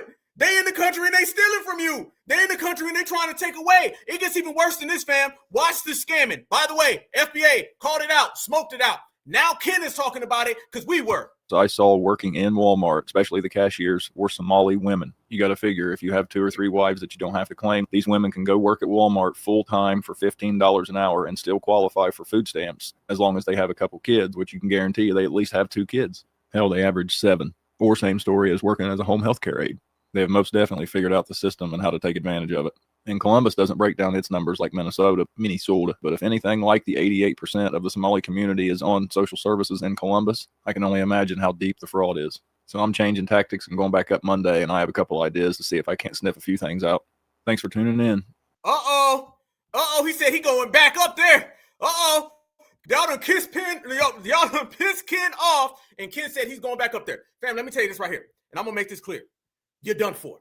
The scamming is a wrap. There's no possible way that you're going to get around it. He's about to go back up there, and Ken said, I'm going to find out some things. I'm going to show some things. And this guy right here, he's promising that he's got even more. I guess he's saying that they done blew the whistle now, and it's a wrap now, and there's no way around it.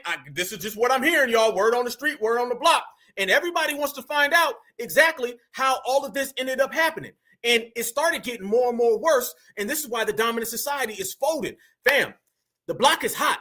The streets is talking. The streets are out here, and what they're saying is that you done pissed off Karen and Ken. You done pissed off the Miracle Whip Mafia. You done pissed off the Brussels Sprouts Brigade. And it's a wrap. Y'all know when all that happens, these folks out there. See, let me say this, y'all. All of the days of kissing white supremacy's ass is coming back to get all these people.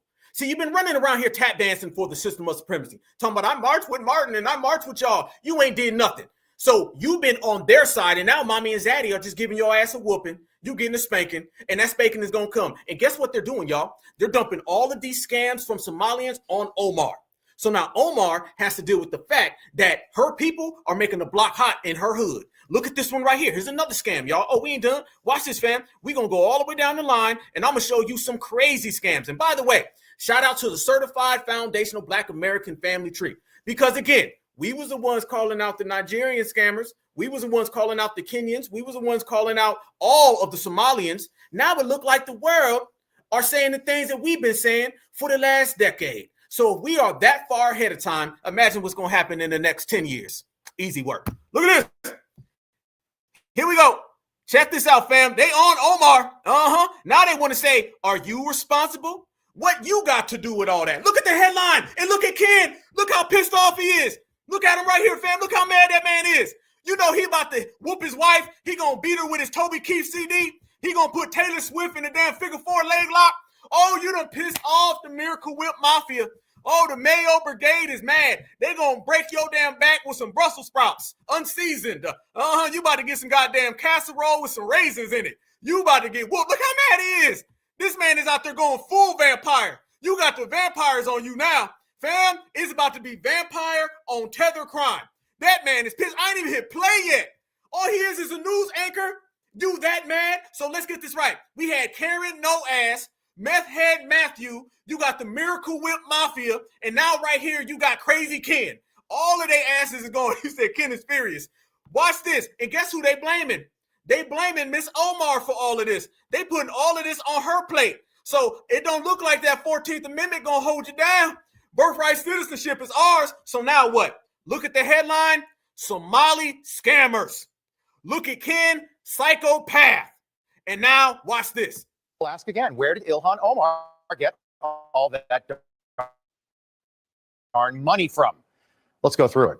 When she first ran for Congress in 2018, she was married to a Somalian man named Ahmed Nur $65,000. Not a ton of money, but $65,000. By 2020, a whole 2 years later, Ilhan had already divorced and remarried another Somalian man by the name of Ahmed Aladizian Herzi, and her net worth was still right around $65,000. Yet just 4 years later, she was divorced and remarried again for a third, or perhaps a fourth time. We don't know for sure because Ilhan Omar likely married her brother at one point to get him into this country illegally when she came here from Somalia, which, by the way, is a federal crime, and she's serving in Congress. And nobody talks about this. So by 2024, Ilhan's married to a new person, a white guy named Tim. There's Tim Minette. And Tim is not a rich man. Stop. I didn't even know this. Fam, this is news to me. Are you kidding me? Fam, I didn't know this. What? Sorry, I'm froze. What the hell are we, fam? Black Americans, my brothers and sisters, what in the F is going on? I didn't know about this, and notice he threw him under the bus, some white guy named Tim. That damn tether lover. Did he call him a tether lover? Is this what we seeing, fam? Is that Tim, the tether lover? God damn, I didn't know about this. This woman done been married 100 damn times. A hell of a lot of different people. He's like, first it was Omar Makhaf Marifa Hashim Harin. Then it was Ahmad Haruf Maras. And now it's some damn tether lover named Tim who ain't got no damn money. And he's got a beep of a third grader. I don't know what the hell's going on, y'all. I'm seeing this as you seeing this, but I'm loving it. And nobody talks about this. So by 2024, Ilhan's married to a new person, a white guy named Tim. There's Tim Minette. Tim is not rich, but Tim's rich because somehow over the course of the last 3 years, Ilhan Omar's net worth has skyrocketed to over $30 million and counting, meaning she went from having right around $65,000 to $30 million in 3 years. Think about that. Powerball drawing is tonight. Wouldn't that be wonderful? Ilhan Omar did not win the lottery. Bernie Madoff was cheating, and he still wasn't doing that well. That is a 46,000% increase in less than 3 years. Now, how do you suppose that happened? Do you really expect us all to believe that she just played the stock market like she's got a great investor and they just got kind of lucky over the course of the Biden presidency? And why are we the only ones asking these questions tonight? So once again, where did Ilhan Omar get all that money? And why is she trying to make Americans feel bad for Somalian criminals? Man, oh man, what the hell is going on? Family, I done seen it all. I done heard it all. And this stuff done got crazy. Boy, oh boy. Let me tell you. Okay, fam, we're going to break it down. First off, in the system of supremacy, that tethered Tim lover guy, oh, you done. Nope. You might as well go ahead and just cancel your subscription to the Christmas party. You ain't going to the Christmas party. They done threw him all the way under the bus. So this woman's been married like mad times. I had no clue that she's been married that many times. I didn't know she was married to a white guy. Wait a minute. So you married a Mayo and your brother? What the hell? So your brother, a Mayo, there was some random Rahim, Hamim, Harif in the middle of all of that. And the W's is getting closer and closer. Fam, is them ops not pulling up on her? Your block is extremely hot. Everybody's looking and they're going, who the hell is this? Where the hell you come from? Fam, you can't go there much longer. And Donald Trump is out here openly stating it. Donald Trump is like, listen, I don't believe her. She married her damn brother. Donald Trump is also questioning her money because that's the new thing people are doing. They're like, well, wait a minute now. How in the hell you get that much money? How in the hell did you get with all that? Because that's the reason he brought up the W guy. He said this guy ain't never had no money, but he's rich now. So it seems like that scamming is true. I'm going to be honest with you. You know, it's a crazy day in America, fam. I believe Mr. Crazy Ken right there. I believe him. Psychopathic Patrick. I believe him. I'm going to be honest with you, fam. I believe him 100%. I think what he's saying is true. And I believe, fam, when it all go down, it's going to end up in some damn handcuffs. I didn't even know these extra people popping up. Yeah, Cracker Barrel. You got the Cracker Barrel tripping, fam. You got a hell of a lot of things going on. But what do you keep seeing? Somali. Y'all notice? Let me ask y'all a question, okay? Does every single week there's a new tether group that the dominant society is going after. Need us not forget, wasn't it just the Nigerians? It was just the Nigerians. Remember, it was the Nigerians that were taking out all of the Christians in Nigeria. That's what it was. Somehow that turned into, damn, I can't even forget. Remember, it was the South Africans before.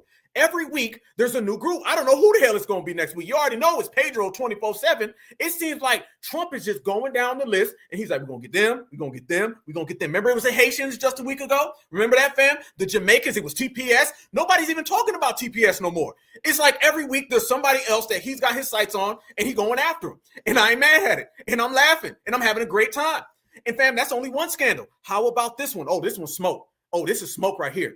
They really start connecting some dots. I'm learning as it goes. I'm sitting there saying, you go on there. Do your Mayo thing. Go ahead. Fam, watch this one right here. They're connecting all of the dots now to all of these Somalian people who are in the government. And it keeps going back to Mrs. Omar. Omar, you got some skeletons in your closet. I know you don't like taking off that hijabi because your forehead and your hairline is non-existent, but you about to be non-existent in my country because if you think these white folks is going to allow all that to go on, nope. Watch this one right here, fam. More scamming. You can't make this up. Notice these videos about them scamming. Look at this one, y'all. They start talking about these fraud cases right up there in Minnesota and why this has become a hub, fam. Minnesota politics has basically become a criminal racket.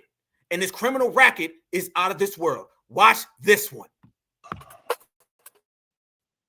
From this 5-bed, 4.5-bath in Washington County to a $1 million house in Plymouth, complete with an indoor basketball court. My name is Eric Rasmussen. I'm a reporter with KSTP. Another right off this county road in Burnsville. Do you know if the government is trying to take this house? They're not? We had to see these properties for ourselves. Each house owned by people convicted of fraud, connected to Feeding Our Future. $250 million meant to help kids in need, stolen at the height of the pandemic. We've property all over the state, in different parts of the country. But long after prosecutors filed paperwork to seize properties purchased with stolen taxpayer dollars, neighbors told 5 Investigates that still has not happened. Is it fair for the public to want answers about what's being done? Absolutely. It's our money. Mark Osler is a professor at the St. Thomas Law School and a former federal prosecutor. This is something in criminal law that too often gets forgotten, the money side of it. You know, we pay attention to the body when someone walks into court, when they're taken away to prison, but the harm is often in the money. Take former Safari restaurant owner Salim Saeed. 5 guilty verdicts now. A jury convicted him and Feeding Our Future founder. Uh-oh, fam. Look at that right there. You got a tethered lover. And you got her tethered friend. Here we go. Amy Bach nearly 9 months ago. But we found Saeed and his wife are still the official owners of this $1.1 million house in Plymouth. Fraud money funded their $952,000 down payment in 2021. And county records show they've racked up more than $50,000 in delinquent property taxes since then. No one responded to the note I left, but a week later we did see someone leaving in a Cadillac. Prosecutors say they have to wait for Salim Saeed to be sentenced before they can take the property. But that doesn't explain this one. Records show the owner of this house in Willerny is Jonathan Ross, the husband of Sharon Ross. We want to keep that program going. The former director of House of Refuge Twin Cities was sentenced to prison in February for her role in the Feeding Our Future fraud. That should have cleared the way for the government to take the property. But we found a car registered to Ross's husband still sitting in the driveway. We are also asking about this house in Burnsville, owned by former Feeding Our Future employee Abdikerm Idle. Do you know Mr. Idle? Right before being named in the first indictments in 2022, Amy Bach's right-hand man fled the country. Do you know where he is? Africa. Wait a minute. They snitching. Hey, they telling, fam. Look at this. What the hell? Do you know where he is? He fled the country. Where'd he go? Africa. Fled the country. Do you know where he is? Africa. Damn. We told all y'all about these damn tethers. We told all y'all that they scamming. Now look, who win? Who run it? We do. That's the voice of Idle's ex-wife, according to a second person who spoke to me from behind the front door. Ex-husband.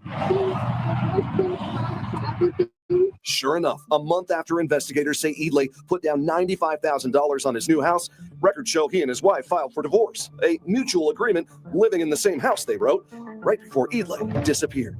Instead of having to go through that person and try to extradite him and all of that, we can go directly after the property. I'm sure that's what's being considered. but still frustrating. We don't have the body to that individual who was so culpable. I'm going to leave my information here. So what else can be done? Public attention always helps. So what you're doing is certainly going to help. For now, Osler says taxpayers will have to be patient. The most likely outcome is that these properties will be seized, they'll be sold, the public will get the money back. For weeks now, we've been asking prosecutors specific follow-up questions about these 3 properties. And I can tell you in just the last 45 minutes, I got a call back from the lead prosecutor, Joe Thompson. He says they have to let the full legal process play out. In each of these cases, he added that the value of what they have seized so far is significant, somewhere between $60 and $70 million. And I can tell you, when I went back to check court records today, which we've been doing a lot lately, I did find the U.S. Attorney's Office just reached a settlement to recover an additional $227,000 that was tied up in a property in Kentucky. That one was previously owned by another defendant in these Feeding Our Future cases that was sentenced earlier this summer. So the bottom line is the process is happening, maybe not as fast as some people would like. Slowly. Damn. Fam, there ain't nothing that you can say other than these people are done. I've seen some tethers be done for. I done seen some tethers get wrapped up, fam. You done seen these tethers crash out. Oh, it's a wrap. Ain't no coming back from that. Y'all really think in America, they're going to throw all of this away? One thing the dominant society loves to do is criminalize people. And these people out there just giving them a reason to. You talking about billions and millions. You talking about scam 2, 3, 4, 5. And Omar still out there running their mouth. Still out there talking reckless. Oh, you crazy. You a crazy lady. It's a wrap. Fam, they're out here having a scandal after scandal. By the way, we've been calling it out for the longest time, okay? But you're watching it right now in real time. By the way, we got 2.9 thousand people in here. Everybody make sure you smash that like button. Everybody, we in here building. You know, it's been a beautiful, beautiful week for all of us foundational Black Americans, sitting back, watching these people crash out in real time, watching these people fold, because the people who are folding are the same exact people who've been talking reckless about us for a long time. Hell yeah, they have. They've been talking that crazy talk. Now everybody's starting to deal with the reality of the situation. And what's the reality of the situation, y'all? The reality of the situation is that Black Americans are not like y'all. Y'all not like us. Nobody's on the same page. So we out here doing our thing. We out here doing our thing big time. And these scams keep getting worse. That's why we were telling these people, we're going to delineate. Because remember this, y'all, and I want everybody to think about this. You know what? As I speak, this just comes to my mind. Y'all know what these cases would be without delineation? Think about it, y'all. Without delineation, for all the people out there talking about something, we need to quit delineate, what's a good ally, all that kind of talk you be seeing people do. Fam, if it wasn't for delineation right now, all of this would be getting dumped on Black Americans. That'd be on our plate and on our shoulders. How do you know? Because before delineation, that's what this would be. Y'all know damn well, like I know, they be out here not saying Somalian scam. Fam, whoa, I just thought about something. They're saying Somalian scammers. Don't y'all know, 5, 6, 7 years ago, it would have said Black scammers. Am I right or am I right? This right here is a case study of why delineation is so powerful, why delineation is so great. Look at everything that you're seeing right now on television. Look at all those news. The one common thing you've seen in all that, they were naming the Somalis by name. They were like Somali scammers, put it in the headline. 6 years ago, that would have said Black people. They're saying these Somalis in government. 6 years ago, it would have said Black people. Right now, what you're seeing is everybody calling them out specifically. What delineation has done, it has taken all these Somalian scams and put Somali on it instead of Black American. It would have said Black American 10 years ago when you was talking about people of color and African American. None of that's happening right now. Now, with delineation, everybody has to hold their own specific nuts. You got to hold your Somali nuts, your Ghana nuts, your Kenyan nuts, your Nigerian nuts. Everybody got to hold them all. Because you know damn well they would have been talking about what's wrong with Black people. They'd have said Black people did this, blackity, blackity, black. Now they win an award, it would have been Somalia. Y'all notice that game don't work no more. All that whenever you do something good, it's your homeland. And whenever you do something bad, it's all Black people. Oh, we shut that down. We shut all that down. That don't go no more. Now it's you. You see how the specific nature, the direct and exclusive nature that delineation has created? Delineation now has put a line in the sand that says all the tethers over here and the Black Americans right here. And every time Donald Trump comes out and he reiterates the black slaves, birthright citizenship. Every time he does that, that is only highlighting and making it more clear who we are. So this is the beauty of foundational Black Americans. Fam, you got to see it. I want you to see that. I want you to really understand that, because sometimes people miss our victories. They miss our victories. They overlook them. And what do I always say? I say our victories don't look like everybody else because we ain't everybody else. When you deal with foundational Black Americans, we move different, we walk different, we talk different. We just better. We on a higher level. We the main players. So all of our victories look different. The kids coming up right now would see that and they say, oh, Somali scammers. But the kids wouldn't remember a time where it wouldn't say Somali, it would say black people. So you see now, just by delineating, we're already creating a better future for our children. So our children won't get caught in the mix and understand there is a difference between FBA and everybody else. There is a difference between them and us right here. There is a difference between your goddamn headline. You better remove all that black, that flat blackness, done. Now, the Somalis, the Kenyans, the Haitians, the Jamaicans, I'm starting to see y'all name in them headlines a lot more. When the dominant society runs all them ads and they talking about scammers and they talk about thieves and leeches, they putting your name specifically by your homeland that you love so damn much. You don't like that, do you, Mr. Tetherman? You don't like that. See, you like doing a lot of crimes and a lot of dirt under the name of black people so you can dump that off on black Americans. Now, through delineation, you can't dump a goddamn thing on black Americans. Every time somebody from Somalia does a crime, the headline says Somalia. You can thank delineation. Every time somebody from Haiti does a crime, the headline says Haiti. You can thank delineation. Jamaicans, anybody in the whole diaspora, add them all up, put them in the bucket. Your asses now got to hold your own specific nuts. In FBA, we've been holding ours, so we out here winning. And let me tell you, when you win, how good it looks and how good it feels, y'all. Let me show y'all this right here. They was trying to tie us in, and that didn't work because they can't swim. Here we go. The delineation movement has kicked the dough down, and FBA's in here showing out. Watch this right here. This Somali, or whatever the hell she is, politician lady, she comes out and she tries to throw black people in there. That ain't get off the ground. That ain't work. It's a wrap for her, and it's a wrap for them. Americans into their fight. Check this out. They're trying to drag black Americans into their fight. Check this out. But Trump based his order on a report whose author has made it clear that his goal is to denationalize and deport as many Somali Americans as possible. This is not about crime. It's not about safety. This is about purging people like me from this country.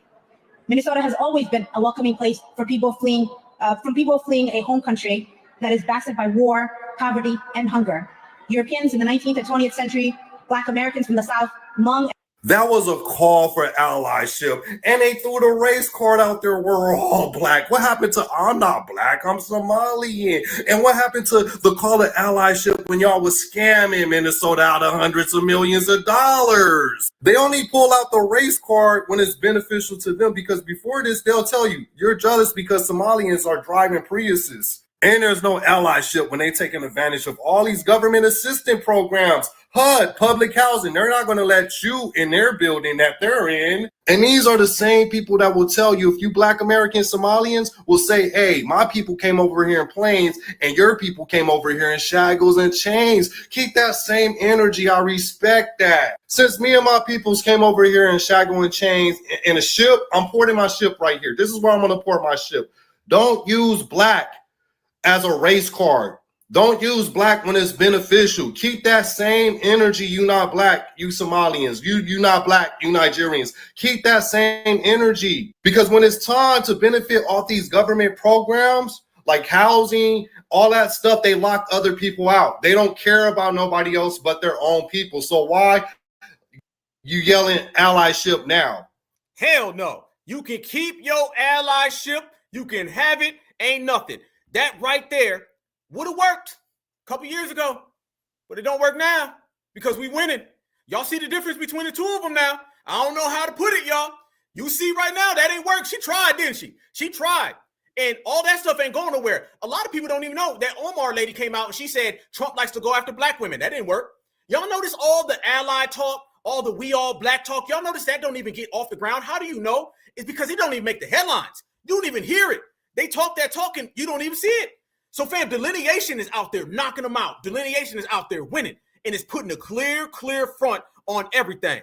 You are either foundational Black American or you are not a foundational Black American. That's the only thing that exists. That's the only thing that matters, because we are the only one. We are one of one, y'all. That's who we are. That's who we've always been. And right now, we really are putting that flag in the sky. And that flag is waving very high. So I want y'all to take notice right now how ally talk ain't working. We all black ain't working. Help me, black folks ain't working. Y'all notice they low-key giving up? Have y'all noticed that? When was the last time you seen a video with a Mexican and the Mexicans out there saying, black folks, please come march with me. I marched with George Floyd. I don't see that anymore. It's not like they're not getting deported. Hell, I just seen 15 videos today. Pedro's still getting drugged. Fam, just because Pedro's not in the news don't mean Pedro's not getting drugged. Deportations haven't stopped. All right, remember, what's in the headlines and on the news, that's what's on the headline in the news. What's happening hasn't stopped. It's consistent. I ain't seen Pedro. Pedro's still out here getting deported. But notice his deportations went up and his please help me black American videos have went down. Same thing with the Somalians.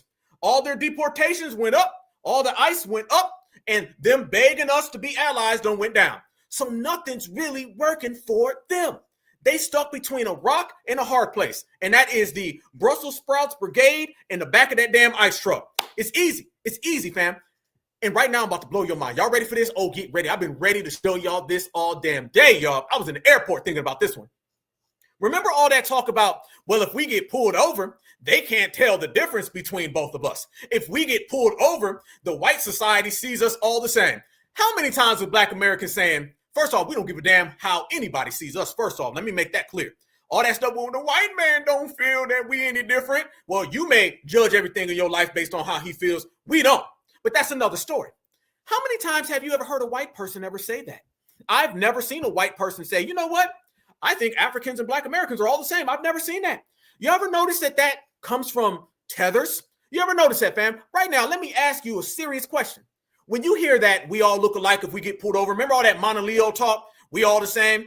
Family, how many times have you heard a tether say that? And how many times has a white person said that? Because I've heard a different story from white people. I actually hear white people say the opposite. White people say, no, I don't view Africans and black Americans as the same. Not at all. I can tell the difference. You really think the person who created the system of supremacy struggles knowing who his victims are? You understand, fam? One thing that the dominant society knows for sure is who black Americans are, because he understands we're the only people who've ever fought back. Let me tell you, the dominant society knows how we look, how we walk, how we talk, how we move, because we're the only threat to the system in which he created. They don't view black Americans as everybody else because they know we're not everybody else. They view black Americans completely separate because foundational black Americans, we done stood on business. And we're the ones who actually make the dominant society afraid. So they be like, no. That's a black American. We're going to go ahead and go mess with them Africans. That's really where we're going right now with it, y'all. We're getting to the stage now where they're low-key saying, black Americans, we're not really going to have to deal with them right now because that's going to be a long fight. Them motherfuckers turn up. Grandma set this mother off. Let's go over here to the Africans. Don't get that twisted or lost in all this that's going on right now. Yeah, they're going after the immigrants. Yeah, they're going after the migrants. But a lot of that has to do with they're going after them easy targets because them easy targets love rolling out that red carpet. Them easy targets say, well, mommy and daddy love me. You understand? Don't get it twisted, y'all. There's a lot going on. There's a lot of moving parts in the United States of America. But one of the main moving parts right now is they know, just like Shawty Low, rest in peace. They know damn well dealing with us, it's going to be a different set of problems. You're much better off served going after the Somalians and the Kenyans and the Nigerians because this is the type of smoke you don't want. We set that precedence. So keep that in mind every time you see this. Don't let nobody come around and say things like, y'all don't want to help the Africans. We all black now, or we all a part of the diaspora. No. The dominant society knows who the riders are, and they know who the riders ain't. The riders are the ones who was fighting during slavery, the indigenous time, the Seminole Wars, the Maroon Swamps. You want to talk about right now, today, the reparations generation, the FBA Renaissance? That be us. Now, the get your ass whoops are the ones who had the scramble for Africa, the Berlin conferences, crying when you see King Charles, crying when the Queen of England got unalived.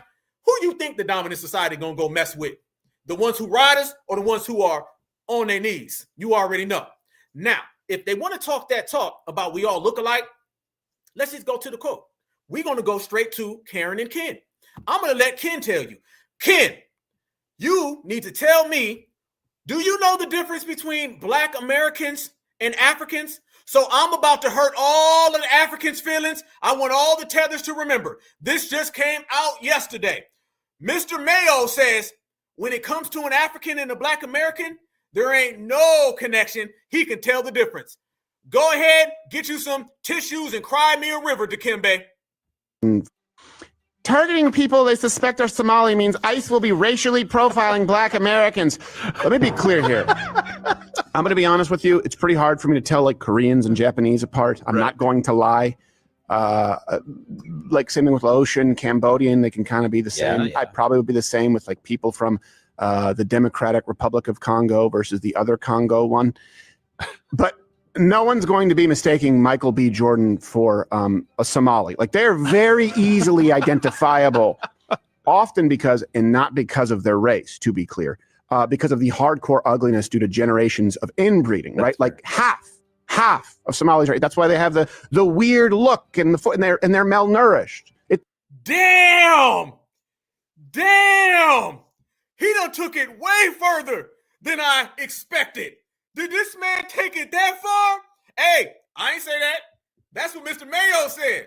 You got Miracle Whip problems, Somalia. You got mayonnaise problems, Somalia. You got Brussels sprouts problems, Somalia. Now you seeing that all that talk that you was talking about, we all look the same, was lied. That was came up with in your damn head so you could tether on to us. But what I did, I said, let's just go to the white man. White man, do you think we all look alike? And apparently he said no, and then he put some extras on it. He put some extra toppings on that pizza. He said beyond that, Black Americans are better looking. And y'all got twisted heads and y'all inbred. I ain't say that. That's what he said. That's what he said. The people you love so much don't love you. And that lie about we all look alike is over with. I don't want to hear not near person no more say if we get pulled over, we all's gonna look alike. Apparently, according to Mr. Ken right here, we don't look nothing like y'all. And we told y'all. But I know it sounds better and you listen more when it comes from Mr. Mayo. I probably would be the same with like people from the Democratic Republic of Congo versus the other Congo one. But no one's going to be mistaking Michael B. Jordan for a Somali. Like they're very easily identifiable, often because, and not because of their race, to be clear, because of the hardcore ugliness due to generations of inbreeding, right? Like half of Somalis, right? That's why they have the weird look and the foot, and they're malnourished. It's pretty easily identifiable. Like we should do this as a new game. Spot the Somali. Oh, that would be a fun game. Yeah. Easy. I might win that one. Yeah. Damn! Spot the Somali? That's diabolical. Oh, it's a wrap. Y'all are on the supremacist target list. Supremacy on y'all. I don't know how you gonna get these W's up off you, man. Man, fam, is it World War 17? They done skipped all the other numbers. Fam, it's clear. The Mayos done declared war on the Somalis. They out here making jokes. Spot the Somali? I don't see no Twitter spaces about this guy. I ain't seen no TikTok lives about this guy. You better hurry up. They clowning you. They roasting you. They throwing you under the bus. They said you can't be in America because you not like us. Damn. Tell us more. There's a new game. Spot the Somali. Oh, that would be a fun game. Yeah. Easy. I might win that one. Yeah. Maybe they're trick us with a white Somalian. No. I don't think there. I don't think there was one. Targeting people they suspect are Somali means. Wow. Family, I don't know what to say to that. There's very few instances where Black Alpha is at a loss of words, family. I may not lost them all, but I think a couple of them is gone. Damn, what the hell did we just see right there? Did he just straight up put it in all that? He put it in that scene. That's what they don't like right now, right? What they don't like, fam, is that they try to run with that lie. That lie didn't get off the ground. They really thought that was going to work. Oh, we get pulled over. We all look the same. W said, nope. Fam, what is that? What do you call that? What happened? What did you just see right there? What did you just see, brothers and sisters? You just saw delineation. There go your delineation right there, family. There you go. There go your delineation. Now you see your delineation. Fam, I just showed you the guy put Somali scammer on top. Being specific. Delineation. Now I'm showing you all the W's are out there saying that. And here's the crazy thing. Here's the kicker, y'all. Where'd he find that tweet? I know that tweet. That tweet came from some little boule Democratic shield girl who was still trying to run with that Black American stuff. Somehow, Mr. W Man went on to Twitter, found that tweet. That tweet was saying, if we all get pulled over, we all look the same. That tweet was saying Black Americans are next. He took a random, y'all Black folks in America are next to call out Somalis. How in the hell did Mr. Mayo find that? How in the hell did Mr. Mayo see that? That lets you know he woke up on one. He chose violence. He said, hell no. Remember, fam, the dominant society never addressed that. It was only the liberals in them. So you mean to tell me now Mr. Supremacy is out there and he's saying, nope, I'm not going to sit here and let these Africans say they look like black Americans. Damn, we didn't ask him to say that. That's what he said. I don't even know that dude. No, I don't know that guy. Hell no. Nope. But you see now, delineation, he know that much. Delineation, he see that. Hell yeah. And speaking of hell yeah, we got 3,000 people in the chat. I need everybody. Smash that like button for me right now. Everybody, every last one of y'all. Hit that damn like button right here while we live, y'all. Smash it. 3,000. We out here making history, y'all. It's been one hell of a week. And we going to continue that right there, family. You know how we do. This is what happened, man. Black Alpha Network, #1 activist. We got the hottest ticket in town. And this is a certified thing, man. So much love and much respect. But we ain't done yet, y'all. 3,000, we rocking. So it's clear to say all them damn light bulb foreheads done got pulled out. They done pulled out the plug on them light bulbs, man. Them light bulbs went and just cut off. So you see right there, the dominant society ain't even going for that. The dominant society ain't running with that one. The dominant society and the system of supremacy, all the Democrats and the liberals were running with that lie. The Republicans out there saying, no, we ain't going for that. Hell no. And family, I got to ask you a question. I mean, was he telling a lie? Y'all know what a foundational black American brother and sister look like. And it ain't that right there. Y'all know what a foundational black American brother and sister hitting for. And it ain't that right there. So for all the tethers out there that want to look like me so bad and want to look like all my beautiful sisters so bad, y'all be the judge. Was Mr. Mayo right?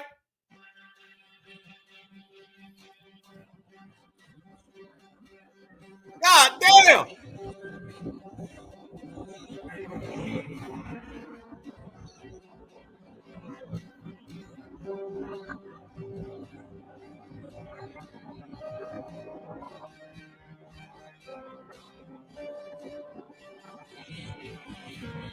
What the hell is that?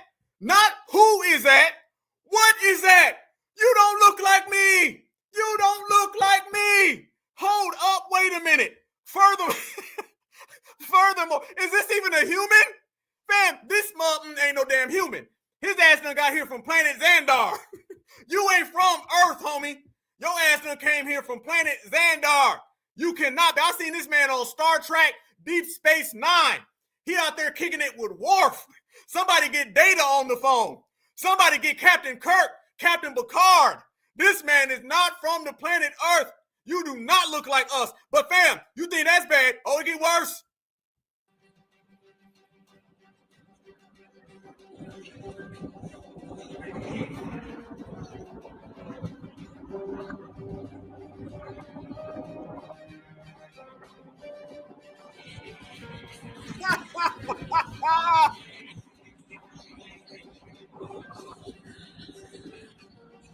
What? What the hell is that? No, fam. This man said he out here looking foxy tonight. He said he trying to get a date. He wants somebody to choose him.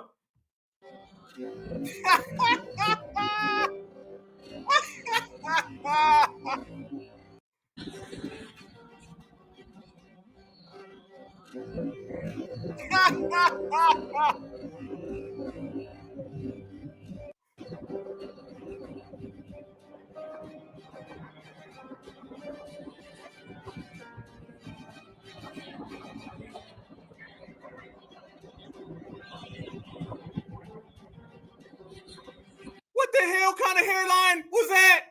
Fam, this man done broke the record. He get a trophy for the no hairline is having walking. What the hell? Fam, he said he too sexy for his 5 head. He too sexy for his 5 head. Oh, and fam, that ain't it. All the sisters out there. This man right here said he want to take you to the movies. He said he want to take all the fine Black American women to the movies.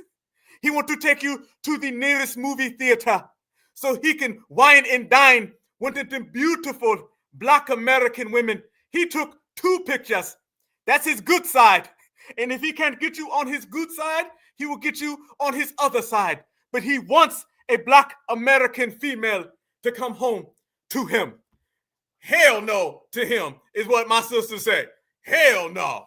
Fam, I'm just saying right there, y'all. They want to take you to the movies. I don't know what they want to do in the movies. You know what I'm saying? I'm just hearing this is word on the street, what I'm hearing. You know what I'm saying? Things is popping. But that ain't popping. And you ain't us. and you never could be. And to be honest with you, you should have knew delineation as soon as you start running with that damn we look-alike stuff. Now, FBA, we don't play that stuff now. All that we look alike now, don't we? No, the hell we don't. No, we don't. No, we won't. No, we never will. Get the hell out of our way. You can't come around FBA. That man was serious too, boy. And why they in the pictures all they biting their lip? They out there licking their lip like they goddamn LL Cool J. If you don't stop with the lip licking, get your ass out of here. You better go build your homeland. You got a lot of things to do. But get the hell off of tethertinder.com. Don't nobody want your ass.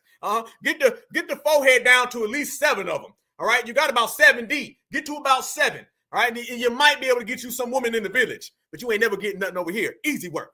Scamming don't stop though, y'all. Scamming don't stop. More scamming is coming out and more scamming is being seen and heard. More people are seeing it. But you know what else has been happening, y'all? ICE been pulling up. So in the middle of them making videos talking about, don't they look like a black American? Ain't my forehead really just like a small one? It's not that big, right? Yes, it is. It's very big. Huge. Humongous. But you got another humongous problem. And it ain't foundational black Americans. We've been telling these people, we not your problem. What my man say? I ain't your problem, young blood. Shout out to, what's my movie? Dead Presidents. Shout out. I ain't your problem. Your problem is that they running up on you in them strizneets. Your problem is that they ain't trying to hear you. Your problem is right now over in the UK, they want your ass gone as well. Yes, the hell they do. So family, everywhere you turn, it's a wrap. Because like we've been saying right here on the Black Alpha Network, y'all, the world is becoming more nationalized. This open borders, everybody flies around and just comes to America and piles on us. That's over with. Right now, what you're seeing is brothers and sisters been delineating, and delineation has separated from everything. That's the main component I want everybody to take from this, is that delineation is winning. Where you see Omar getting snatched up and they're talking about her marrying her brother, I want you to see delineation, because without delineation, they won't talk about that. Where you see Mr. 15 head and he's running around here with a big ass light bulb on his neck, and that light bulb done got pulled plug and he's got no power no more, that's because of delineation. They had a lot of it before, but they ain't got it now. Look at this, fam. Let's take us a trip over to the UK, because I remember all of them Somalians in the UK, and they was talking reckless about Black Americans. Well, the Somalians and they damn friends, they asses got to go from the UK as well. Watch this. Does this sound exactly like Donald Trump? Watch this. It's insane. There is no fairness. The question that the Labour government should be asked is, whose side are they on? If you look nationally, Michelle, 350,000 foreign-born families in this country have at least 3 children or more. How did we get that information? A Freedom of Information request submitted by Nick Timothy MP, because the state wouldn't give us that information. They wouldn't actually tell people who's going to benefit from these welfare changes. Where are those families from? Pakistan, number 1, Bangladesh, Nigeria, Somalia, India. And by the way, 350,000 is a low estimate because we've since had the Boris wave. So I heard Somalia. I heard a bunch of other tethered homelands too. Let's go. People, who's going to benefit from these welfare changes? Where are those families from? Pakistan, number 1, Bangladesh, Nigeria, Somalia, India. And by the way, 350,000 is a low estimate because we've since had the Boris wave. So the numbers are going to be even higher. My question is this: why are my taxes being used to fund people who are not from this country to have 3, 4, 5 children who often come from radically different cultures, who pass those cultures on within their families, who often don't integrate, some of whom, by the way, hate who we are? We've been funding people in social housing since the 1990s who often belong to extremist Islamist organizations, well documented in mainstream media. Whose side is this government on?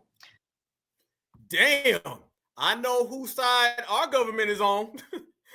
And it starts with America and it ends with America. And we are Americans. That's what nobody likes, y'all.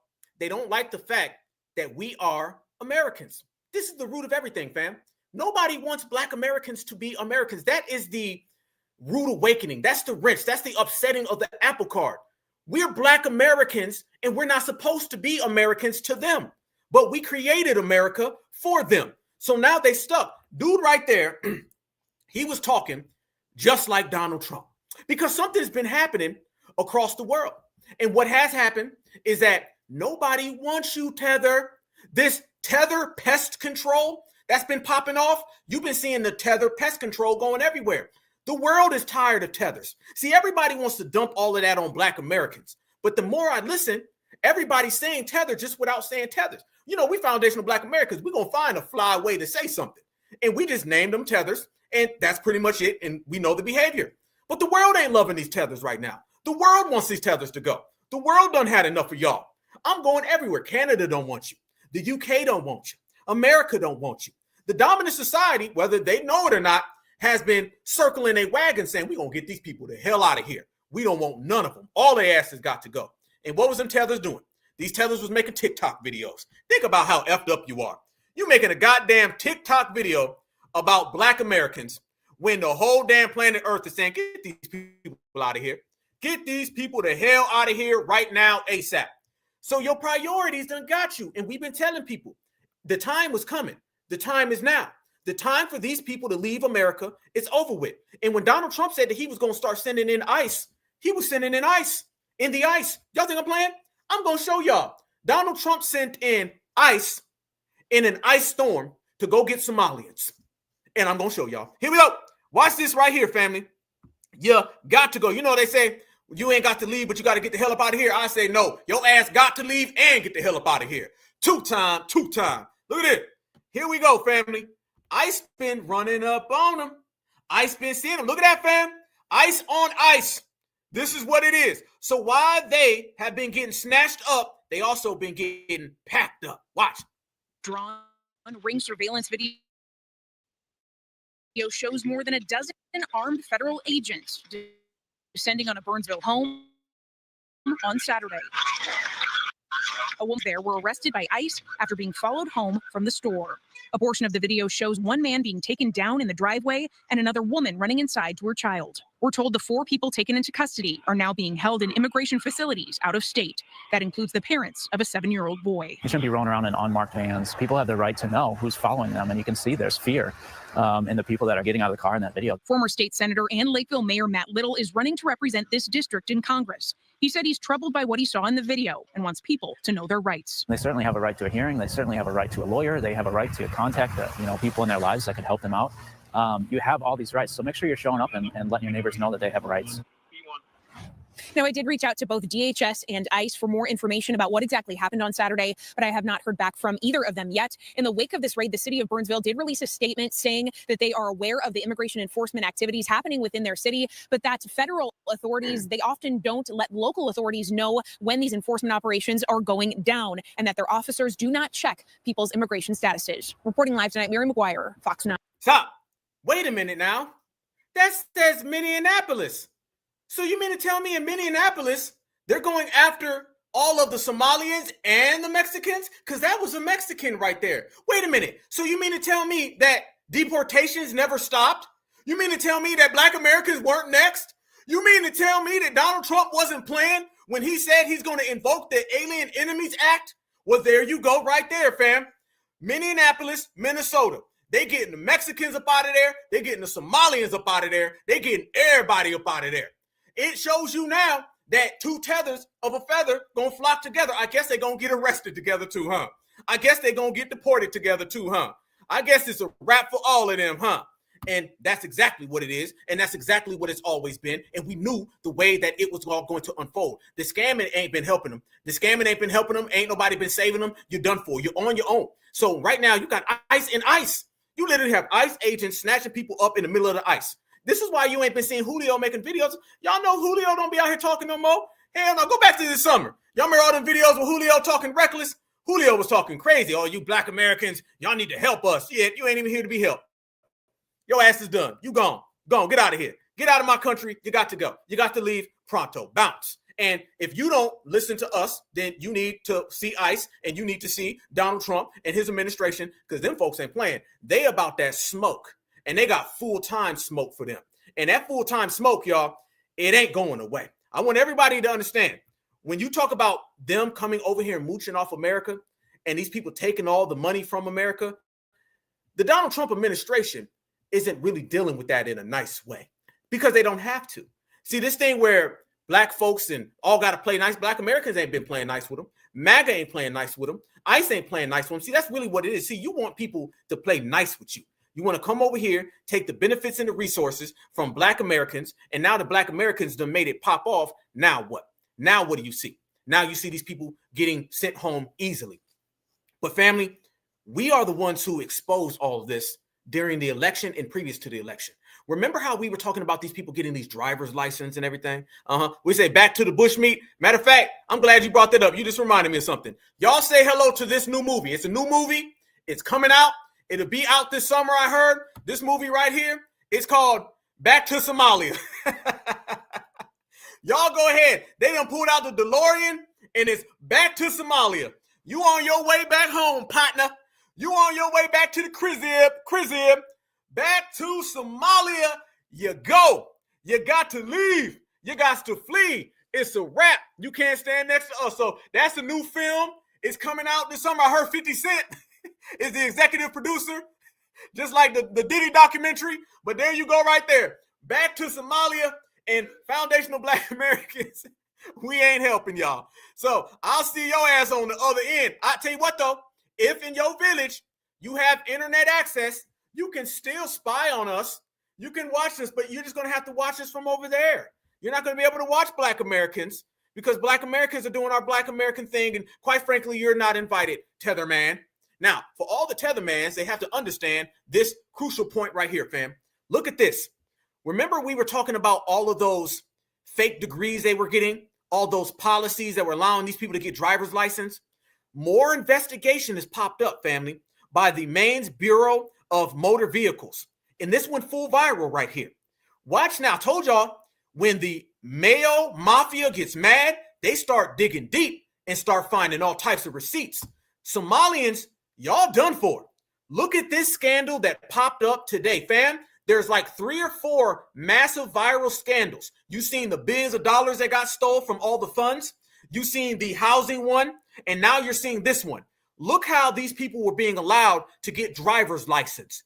You got the full Mayo detectives, and they are smoking them out. Watch this. Okay, so as long as he brought his birth certificate from Africa, he'll be okay to get his driver's license?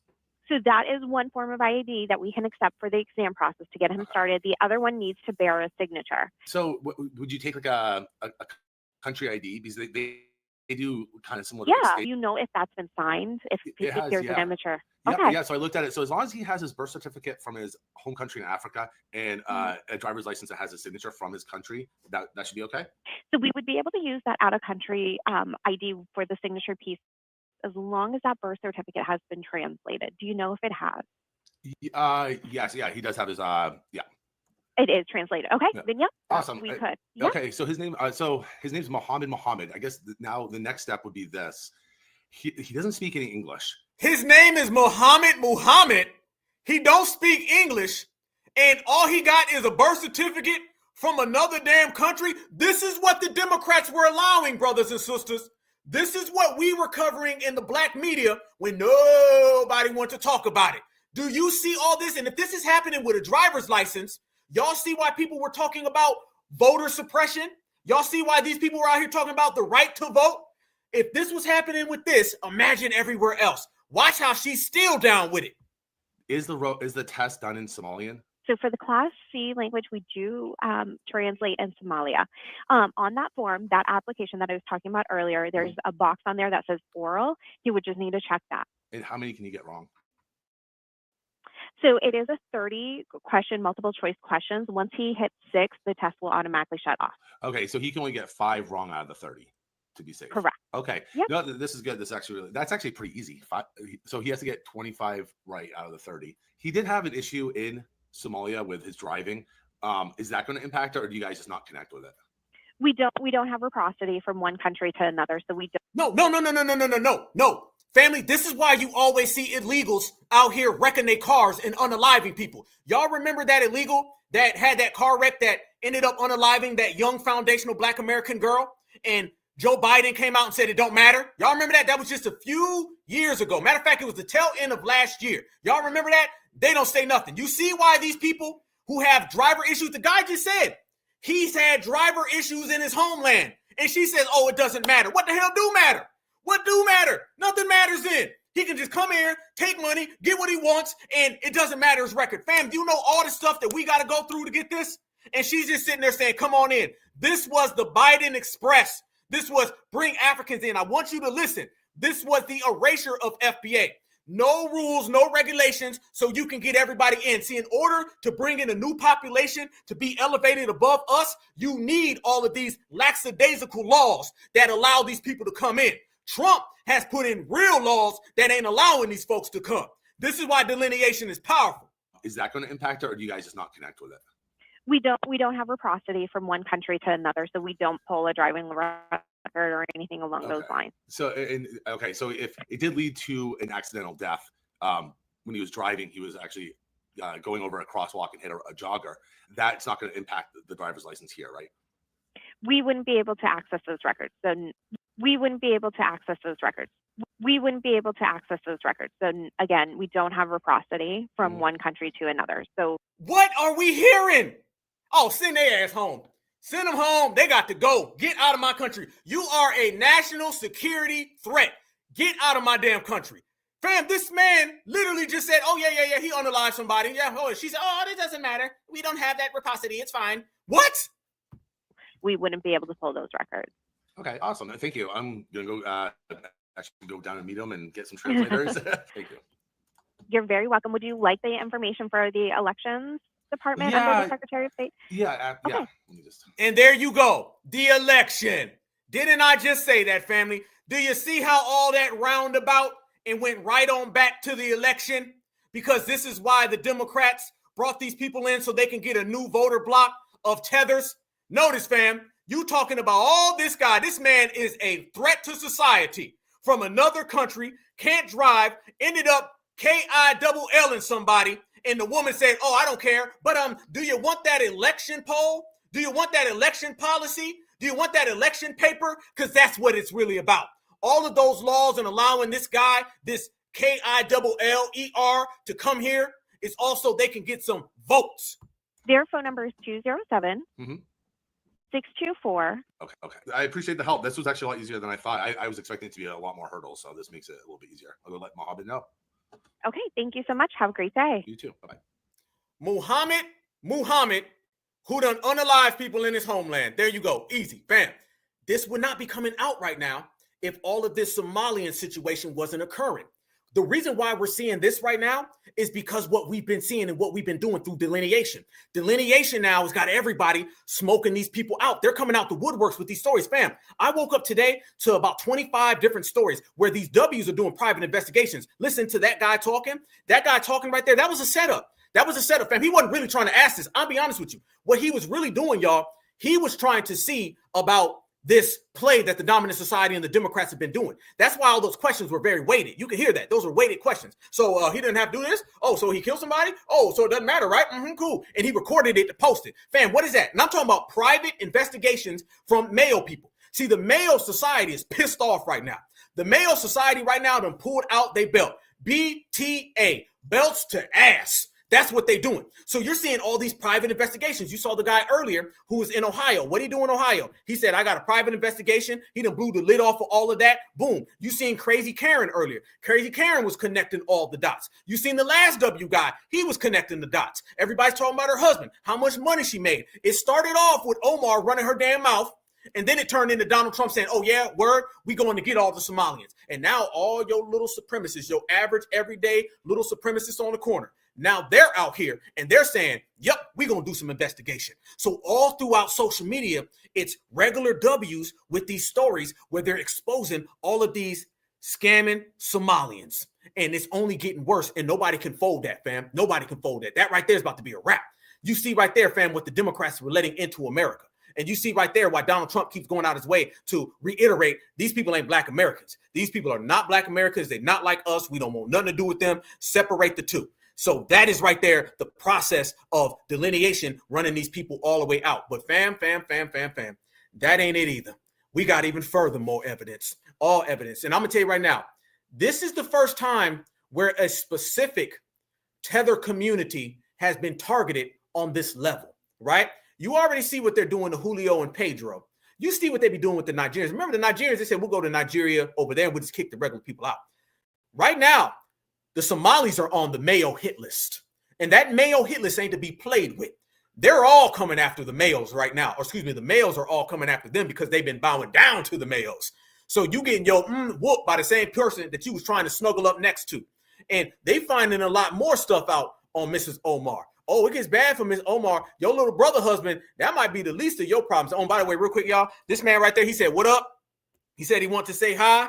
He said he's got the 67 million forehead, and he just wants to say peace and love, peace and blessings to everybody in the room. Shout out all the way from Somalia. That's what he wants to tell y'all. Now, back to the topic. Watch this right here, fam. Sean Hannity did an interview with this W woman, and notice, y'all, what's been the headlines? The headlines have been Somalia, Somalia, Somalia, forehead, forehead, forehead, light bulb, light bulb, light bulb. And somewhere in between the light bulb and the forehead, you starting to get a reality where this ain't going to end too good. Fam, this is about to end very bad for the Somalian community. You will not go over and take over the dominant society's communities because the dominant society ain't playing about them. You got to understand this. Hidden hairlines, boy, y'all on one. Yep, yeah, absolutely. EBT's done. You got to understand this, man. Their view, I'm going to tell you why the Somalian situation is so bad. They view what the Somalians are doing in Minnesota as a practice run for what the dominant society is trying to prevent. They feel that how they've taken over Minnesota, they're going to start duplicating that into all different cities across America. And I believe that's exactly what they were trying to do. Minnesota has become the hub. The same way when you go to Dearborn, Michigan, and you see the Arabs control that whole community, is the same exact way when you go to Minneapolis, Minnesota, and the Somalians are controlling that. The dominant society views all of that as a test run. They view that as what they want the future to be on the liberal side. So they have a very special onus in preventing all that from happening. Somalians got a bad deal. Omar is a Somalian politician who's came out and said she don't give a damn about America. She's got all these scandals. She's got the tethered Tim, her lover earlier. Didn't even know about that guy. She's been married 3 or 4 times. But you got W's way in Arkansas. And they're saying, I'd be damned if what goes on in Minneapolis will happen here in Little Rock. So now they pissed off. You got W's down in Mississippi. They say, I'd be damned if what goes on in Minnesota will happen in Jackson, Mississippi. And then you got W's way to hell. And let's just pick a damn random place. Carolina. And they saying they ain't going for it neither. So you name all the places and the W's is like, they're now viewing Minneapolis, Minnesota as a tether front. They're viewing that as a tether community. And they think all that's going to spread. That's why when they start talking about Sharia, when anytime the W start talking about Sharia, they're like, they're going to bring that damn Sharia law in here. They start going crazy. And that's what's happening now. This is why you see this heated energy. There's so many stories where it's sweeping the internet, and Omar's the face of it, and she keep running the goddamn mouth. What she should have did is got quiet and just disappeared and hope it went away. But Trump ain't stopping. Matter of fact, Trump said that he tried to call people in Somalia, and they said they didn't even want her back. Hell no. Hell no. We got 3,000 people in here. Y'all make sure y'all smash that like button again, fam. We in here working. Watch this video right here, fam. The dominant society are telling you that they view Minneapolis, Minnesota as a threat to white America. They view what Minneapolis is doing as a threat to white America. They think all of these Somalians are going to come over here and they're going to take over all of white America. But that's funny and strange, right? Because when we can actually look statistically that they've been dumping all of these Africans and Haitians and Jamaicans and Mexicans in Black American communities, nobody said nothing. That's funny, fam. I sat here and showed all of you guys that the majority of sanctuary cities are in places that house 80% of the Black population. So now white America is getting a taste of what it's like to have foreign illegals dumped off into your community, to have foreign invaders dumped off into your community, to where you can't get a job, but the foreign illegal can get the damn job. Black Americans been saying this for the longest time. See, when Joe Biden was doing it, no talk. Barack Obama was doing it, no talk. George Bush was doing it, no talk.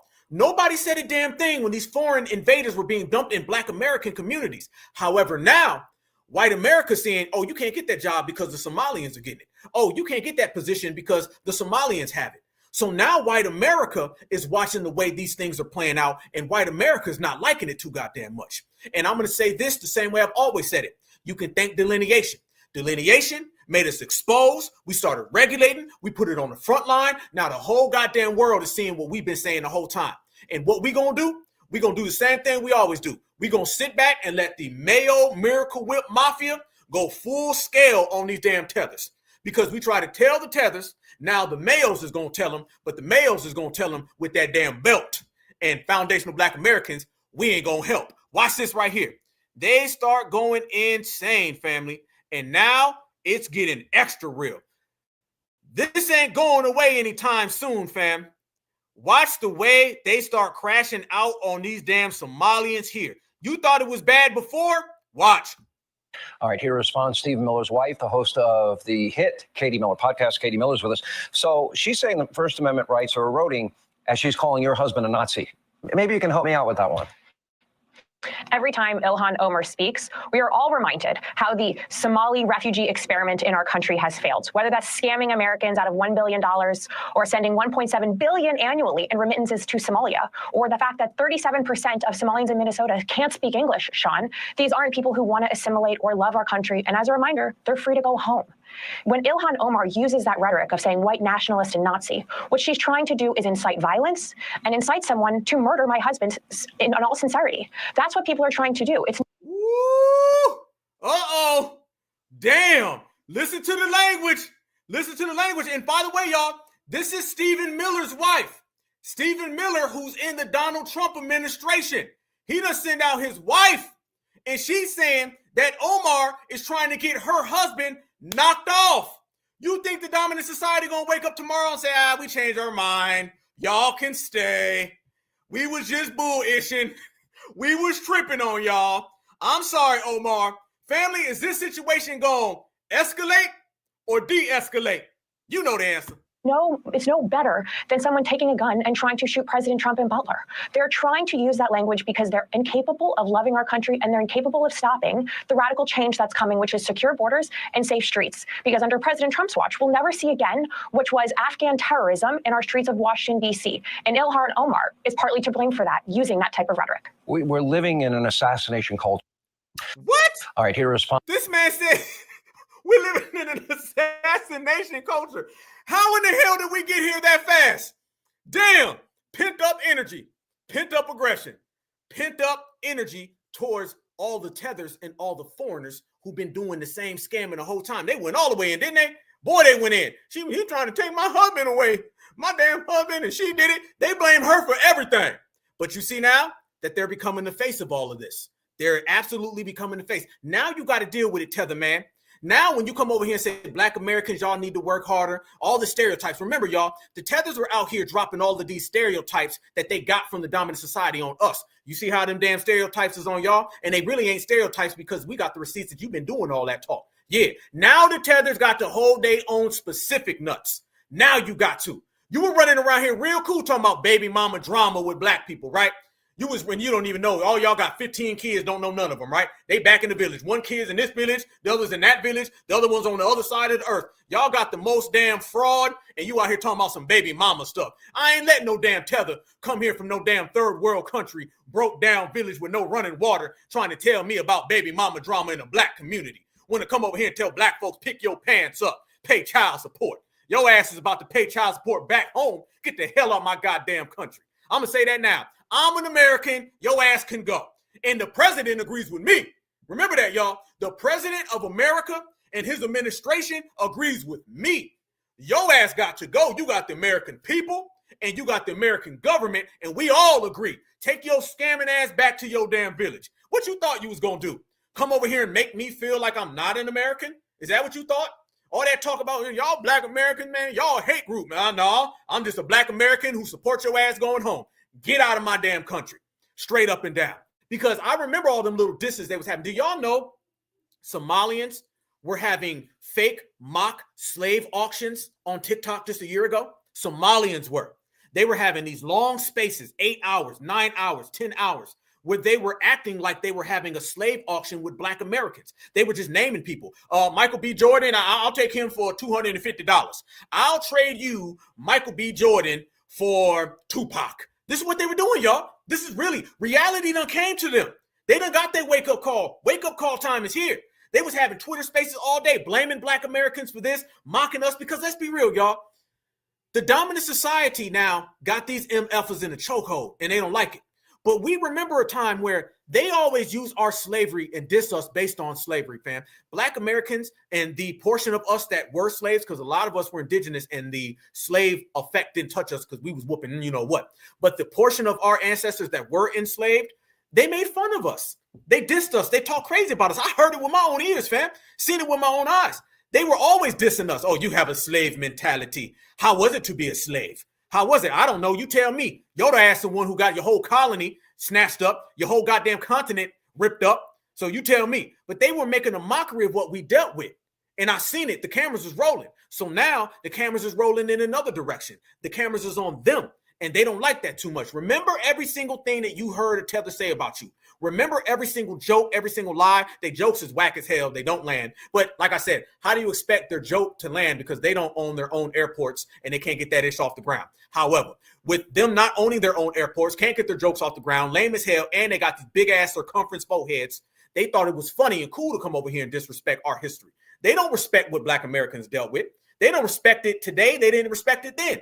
A lot of them were collaborators in what ended up happening to Black Americans. So you mean to tell me the people who were collaborators in what happened to Black Americans will come over here and then disrespect Black Americans? And we were supposed to say, oh, no, we all Black. No, that rude awakening and that wake-up call is knocking your damn door down. And it's going to get you. And I ain't got nothing to do because I ain't going to help you.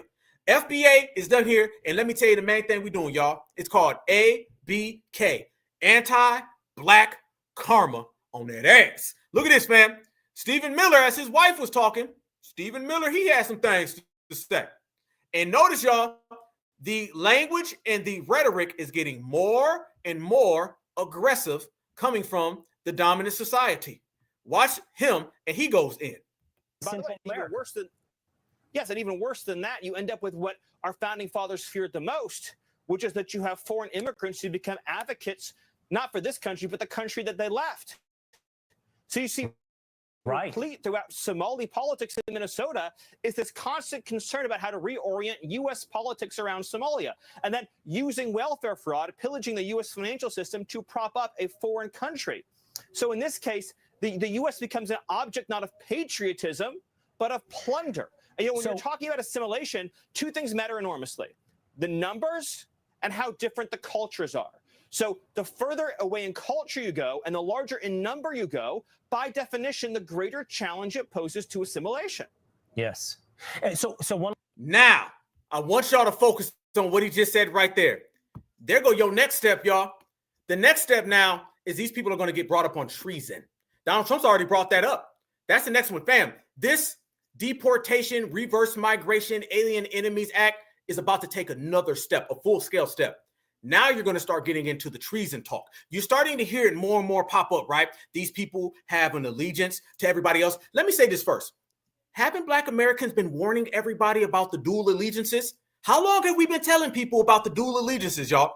Black Americans, certified foundationals, we've been telling everybody, you can't trust these tethers. Who knows more about these foreigners than Black Americans? Because these people get dumped in our community and try to classify themselves with us. Stephen Miller, Donald Trump, Kristi Noem, only thing they're doing is saying things that we've been saying. Now it's in they goddamn community, so they got a problem with it. They didn't have a problem when these people were getting dumped off in Atlanta. That's us. They didn't have a problem in Charleston, South Carolina. That's us. They didn't have a problem in New Orleans. That's us. Soon as this start going to Minnesota, Iowa, soon as that stuff start going to the suburbs and the rural areas in Ohio, Indiana, then it becomes a dreaded issue. Now they start to talk like us, fam. We've been telling everybody about dual allegiances. Dual allegiances is something we put it into. We regulated that. So what you're going to start hearing now is these people are treasonous and they're working for foreign governments. They're about to get into some real commie talk. A lot of people remember back in the late 1950s, early 40s, going into the 1950s, but it really kicked off in the 1950s with the Cold War. During the Cold War, everybody was considered a communist, but that was the W's versus the W's. You're going to have that same exact thing, only now it's going to be about treason. This is what they're really doing. They're setting up Omar for treason. Eventually, somebody's going to see some type of connections that she has to Somalia, and she's gone. I'm going to make a prediction. The same way I sat here and I predicted somebody was going to get hurt, and then literally the very next day, Charlie Kirk got Charlie murked. I'm going to make another prediction, family. Within the next year, probably 6 months, you're going to end up seeing a story about a foreign politician who came over here, and they're going to find direct ties with that individual in a foreign government. And why wouldn't they? This is why there's another movement going on with a lot of Americans saying you shouldn't be able to hold a position in politics in America if you're a foreigner. All that's got to stop. And that's going to lead and be a catalyst and a prop into turning it all into these people got to go because there's treasonous amongst us. They're going to find somebody dirt. They're going to say, did you see Muhammad the third? And Muhammad the third is working for Afghanistan, his homeland. As a matter of fact, didn't that just happen on Thanksgiving? Remember on Thanksgiving, y'all, that situation that occurred? That guy was an immigrant, a foreign national to Afghanistan. Who's to say the next person isn't just some random individual? It could be somebody in the military. It could be somebody in law enforcement, or it could be a politician. That's the next step. Now we're going to start seeing a movement. If you just notice, when you seen Stephen Miller talking and his wife was talking, they were talking about a radical change coming to America. The radical change coming to America is exactly what foundational Black Americans have already forecasted. What did we forecast? We forecasted that this tether issue, these foreigners, these migrants coming to America, mooching off America, they're not loyal to America. And who has more clout, credential, or cachet to speak about it than us? We got all the energy to speak about it because we fought in every single war. We've been out here holding down the front lines of America. They haven't. So the very fact that they haven't been in America and they have this clear disdain for us, they don't like Black Americans, they don't like the government, they don't like the Constitution. What's Donald Trump out here saying? You see Donald Trump saying all they do is come over here and they get mad at America. And what Trump say? It's not like they come from a paradise. All that disrespect towards America is getting checked now. All that I don't even like it here. Damn this country. I'm going to help Somalia. I'm telling you, that's going to get your ass to treason in this case. And y'all know what treason is punishable by. Don't put nothing past these supremacists, family. You trust them as far as you can throw them. They're going to set up some treason cases on people. You already see Kristi Noem. Kristi Noem came out and said, I want a full travel ban. Kristi Noem came out and she said, we're going to start going through people's social media accounts. And if you have anti-American rhetoric, your ass is up out of here. And remember, Black Americans are Americans. So anti-American rhetoric could be that local TikTok tether who's talking about Black Americans and all the black magic and threats they give to us. They can go home. So I suggest we all report that and then we can deport that and we all good because I don't support that. Look at this, fam. This is what I'm talking about right here. Even furthermore, these individuals been playing this game and it's all going to start. Notice with Trump, it's been a year of Donald Trump being president and we are the most certified thorough people, right? Watch what Trump does. Trump, he mentions something very vaguely and then he ends up adding to it. And then he ends up adding to it further. And then he takes off with a policy. It starts off with mass deportation in a very light way.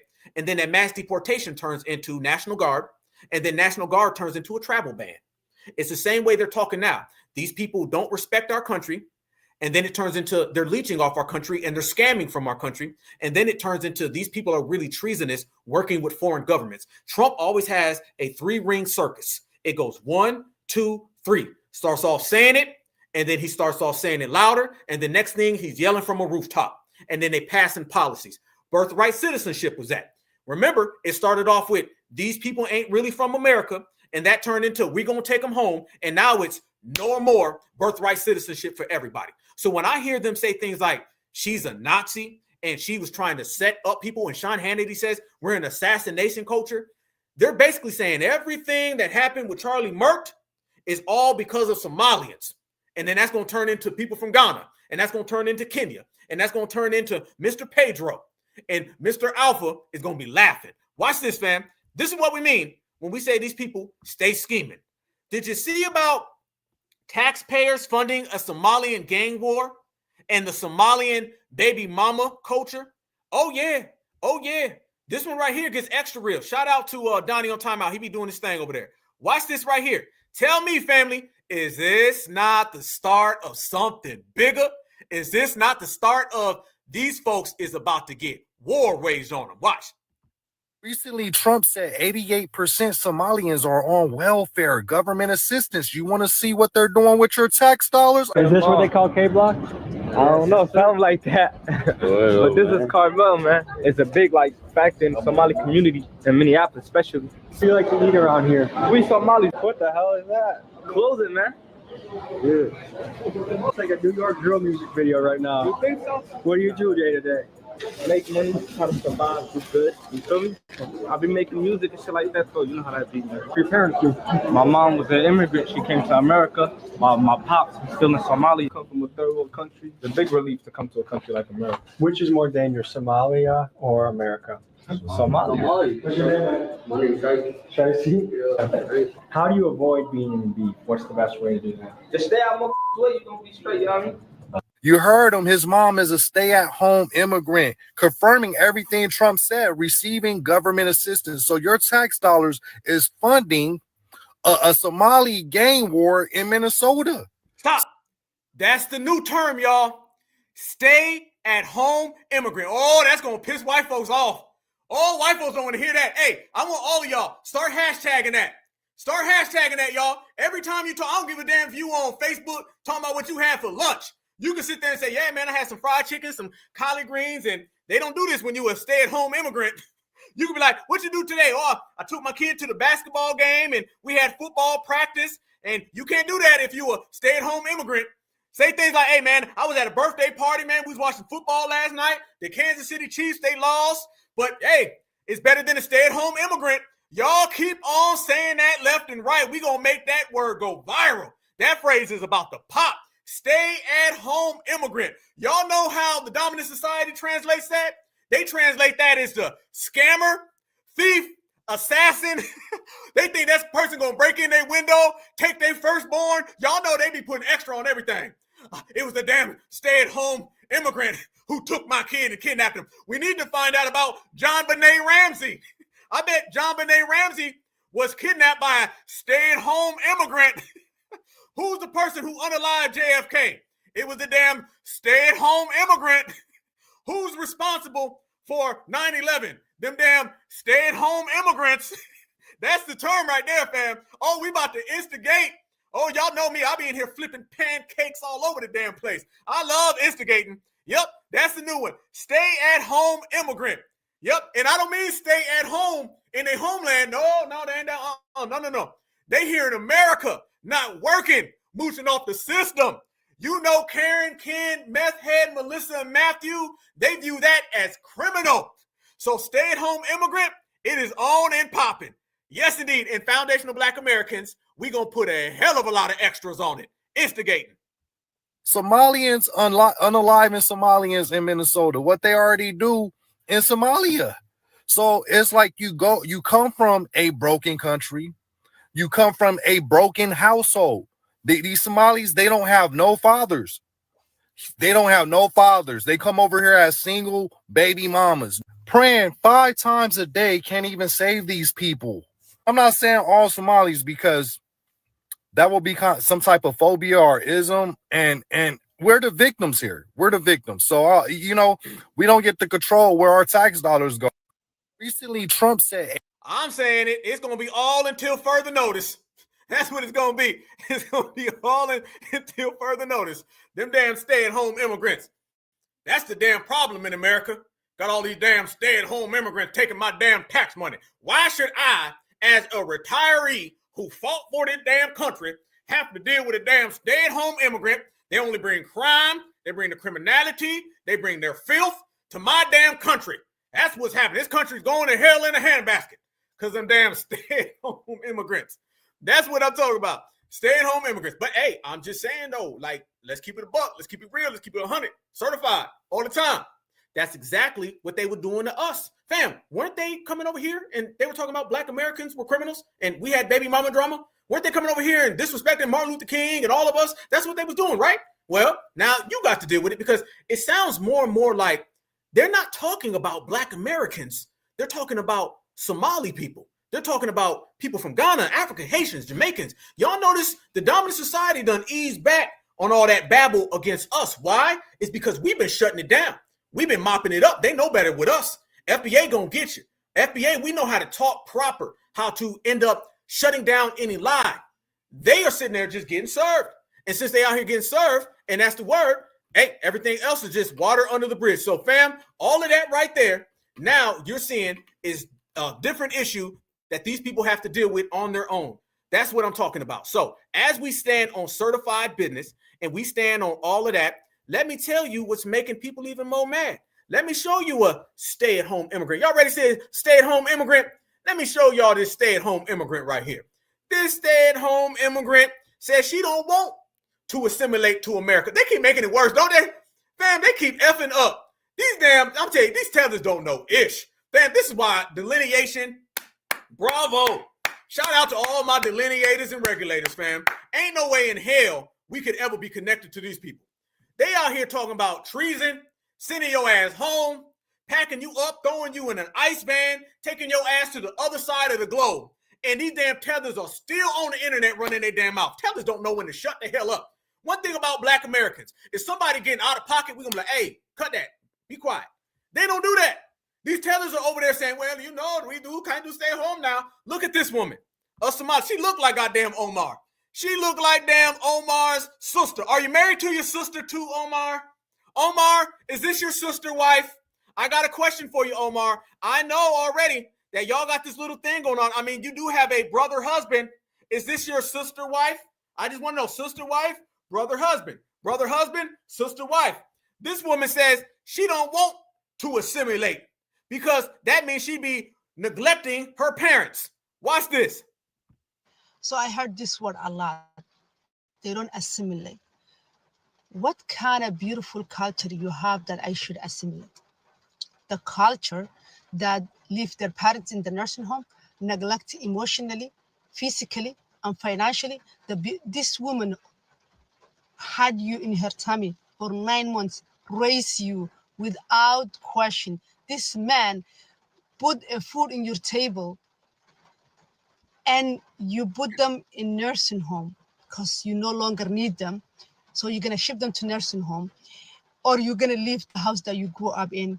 And when they call you and they want to hear from you, you will get agitated and say, what do you need? Why you calling? That's how, is that culture where you want me to assimilate?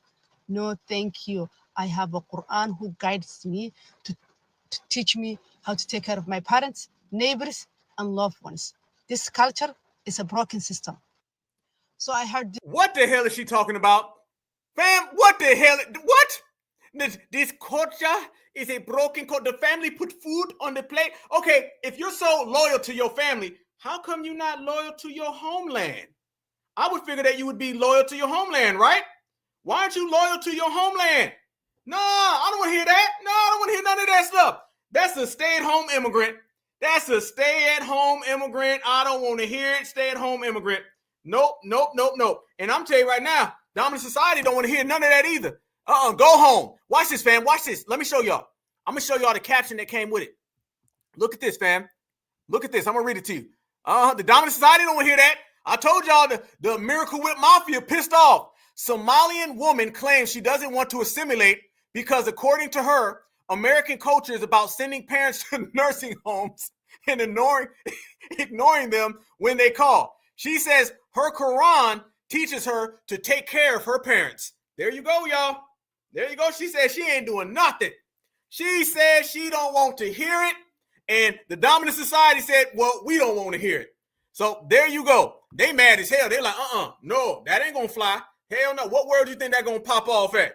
Your ass is about to go back home. So you can see right there, y'all, they making videos. The Miracle Whip Mafia is not falling back. They got their eyes and their targets on Omar. They're using everything that the Somalians do with all the scamming and the billions of dollars, and they placing it on them. The dominant society is building a case. That's what they do. You got to remember this. In the system of supremacy, the SOS, they build cases based on falsehoods and tethers cases on a lot of reality. They'll use one thing one Somalian does and apply it to all of them.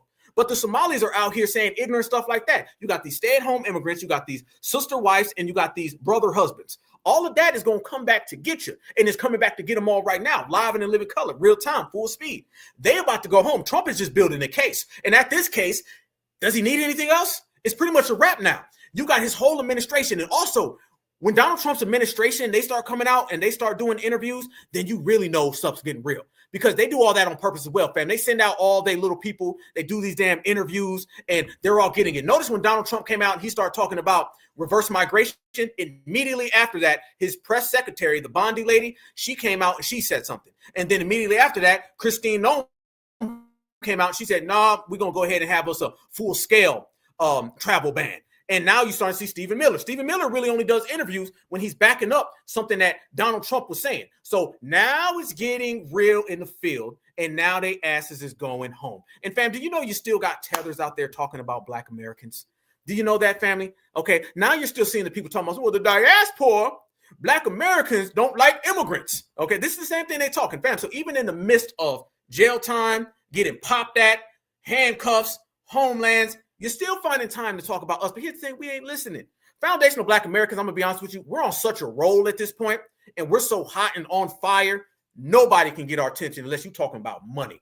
And that's the beautiful thing. See, that was the next step of the reparations movement. Just don't listen to anybody who ain't talking money. If you ain't talking about that M-O-N-E-Y, you ain't talking about M-E. And this is where we at.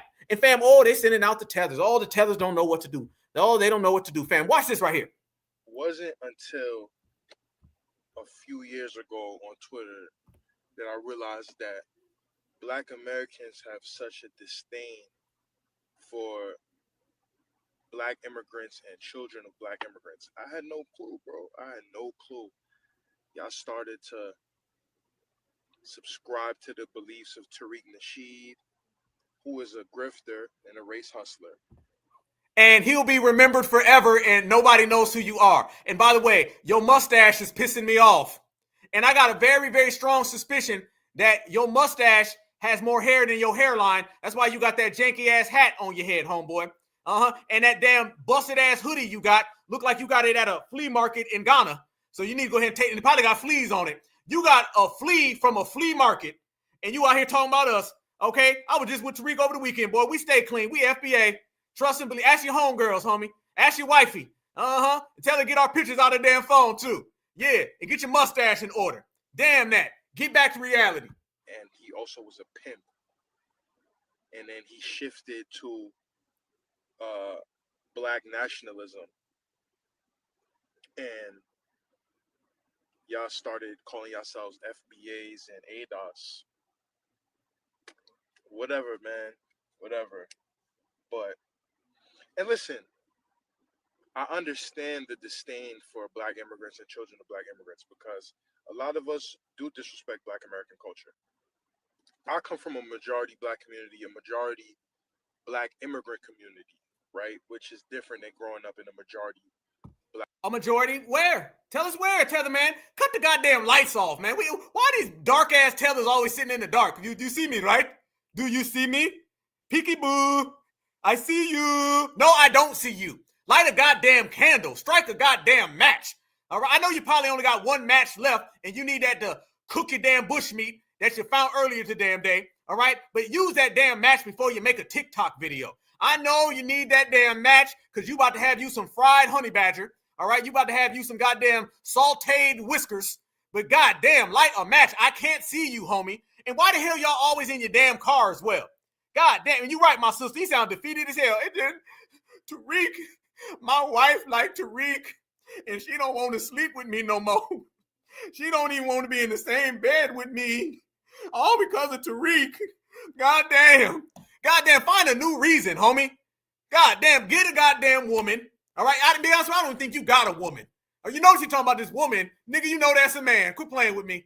Quit playing. My boyfriend don't like me no more because this car don't start. I can't get no gas money. My mustache is uneven. I ain't seen P-U-S-S-Y since I came out of my mama. And my mama's in some village. What my man say? My man said, my lawyer slept with my mama. Get your ass out of here. Sounded like Sir Smoke a lot.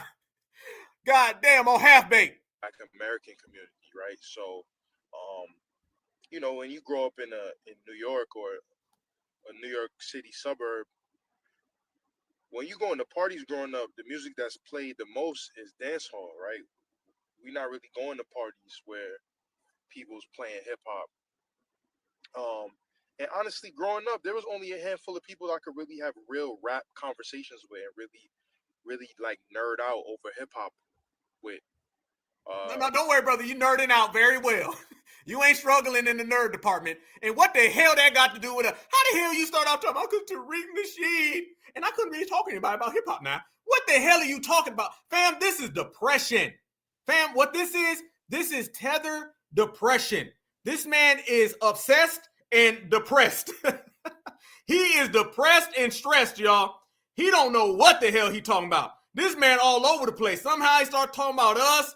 Then next thing you know, he start talking about Tariq. Now he talking about hip hop. He was talking about music. I don't know where the hell this is going.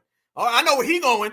He going back to his damn homeland. He looking out that damn window. That's why he in the dark, because I heard that damn Iceman is circling the neighborhood. That's what this is about.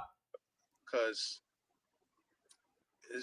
most people I grew up with really only paid attention to whatever was like the most commercial rap music.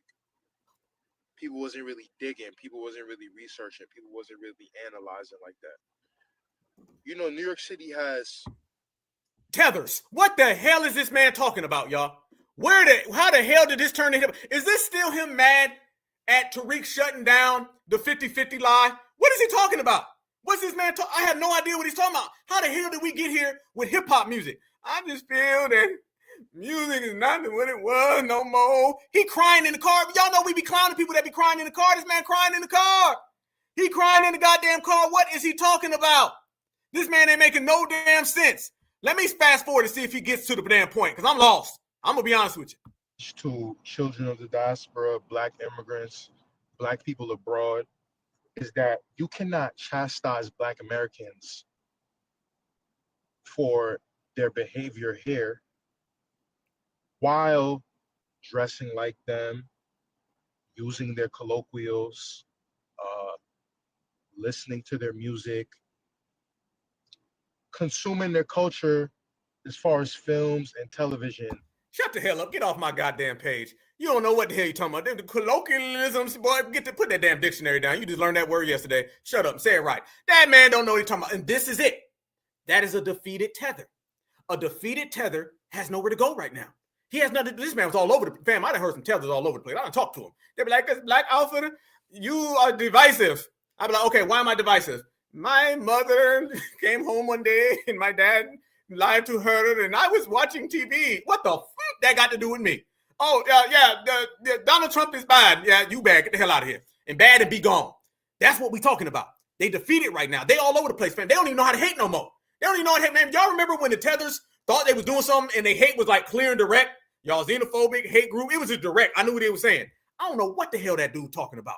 I don't know what the last one is talking about. I don't know what none of them are talking about. What I do know is they defeated. They ain't smiling. Notice them tethers out there, they got their heads low. He looking off. They sitting in the dark. He got a goddamn lighter. They ain't got no damn fuel in it. He don't know what to say because there's nothing to say. It's over with. It's a wrap. You're going home. It's wrapped up. There ain't no damn diaspora wars. Remember, diaspora wars are really just jealousy towards foundational Black Americans. That's really what it is. But fam, you thought that guy was bad. I came across the clownest, weird, bum tether you ever seen in your life, y'all. And this dude is saying he's a Black American, but he's clearly not a Black American. But he's trying to speak on Black Americans. And I guess he's trying to make it sound like he's on our game. Fam, these tellers don't know what to do. I told y'all they ain't got a pot to piss in and the window to throw it out. Look at this dude right here. He's pretending that he's a Black American, but yet he's trying to like throw strays at us. Why are immigrants able to come to the ghetto with nothing and open up businesses?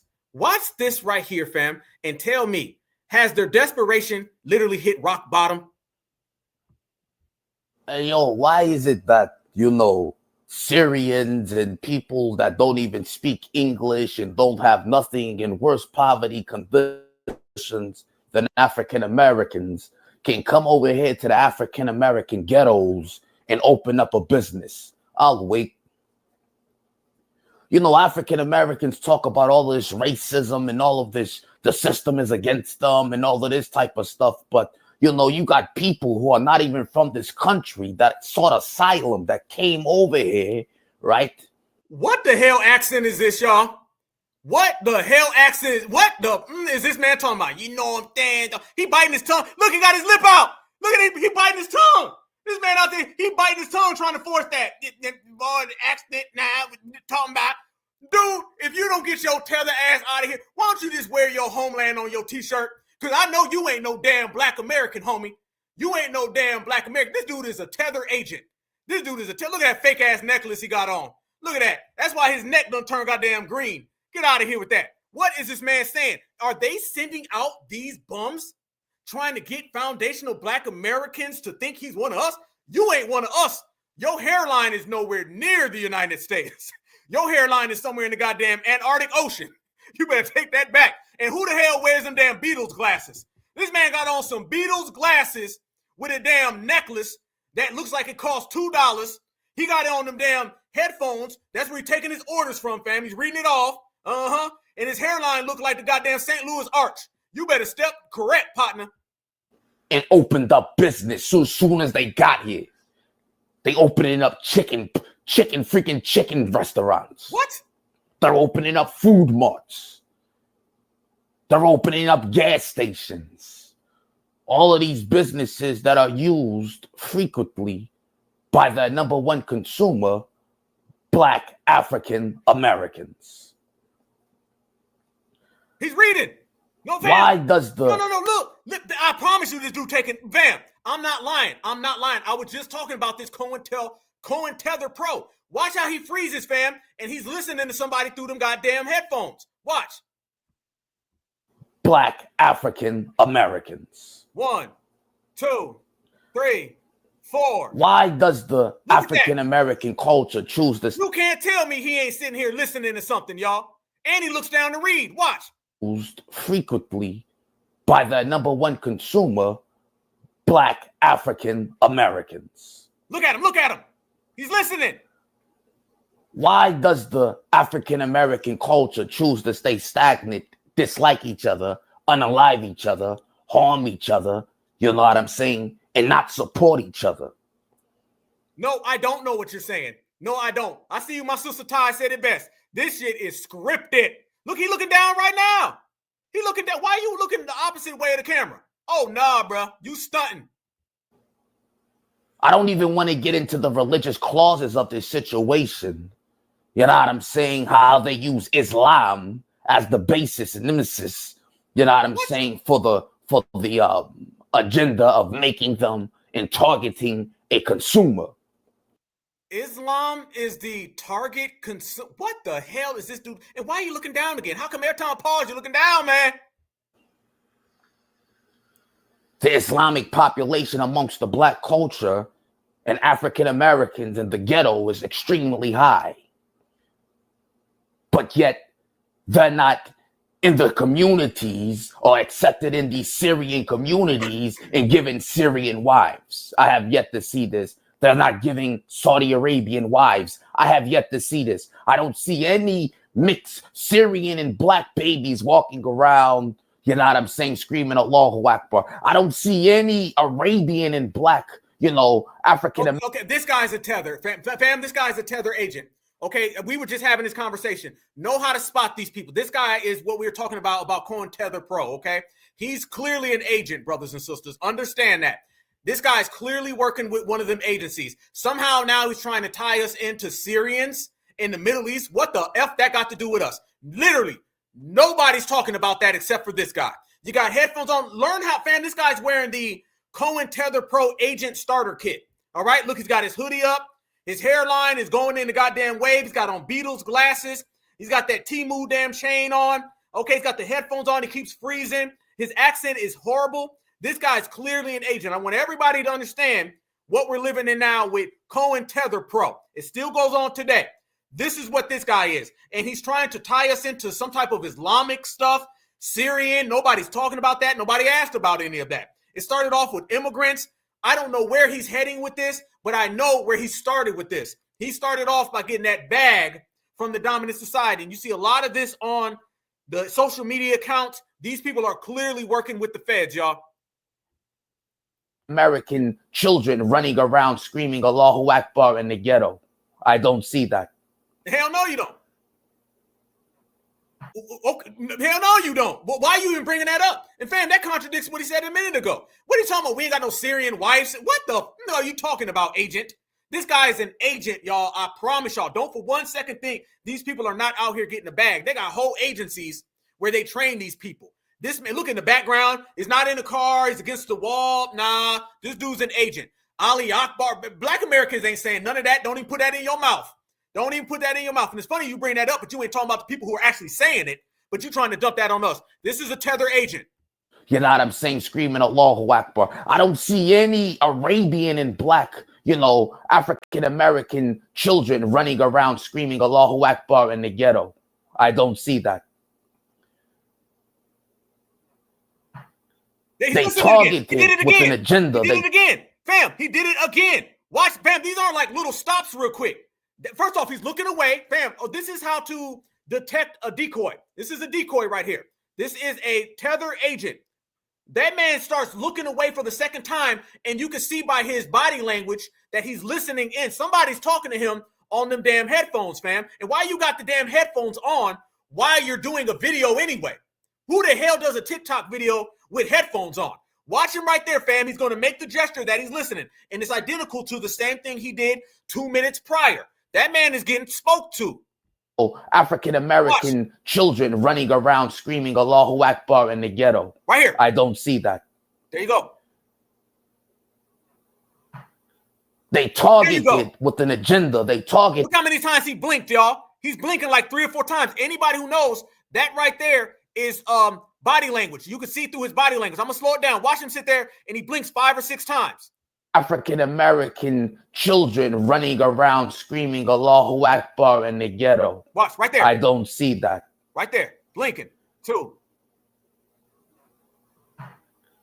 They targeted with an agenda. They targeted a specific type of people and used religion and the practice of it and the conversion to gain a consumer and a funder to fund the agenda. They use the practice of religion to gain a consumer. I think it's really absurd how any gain a consumer.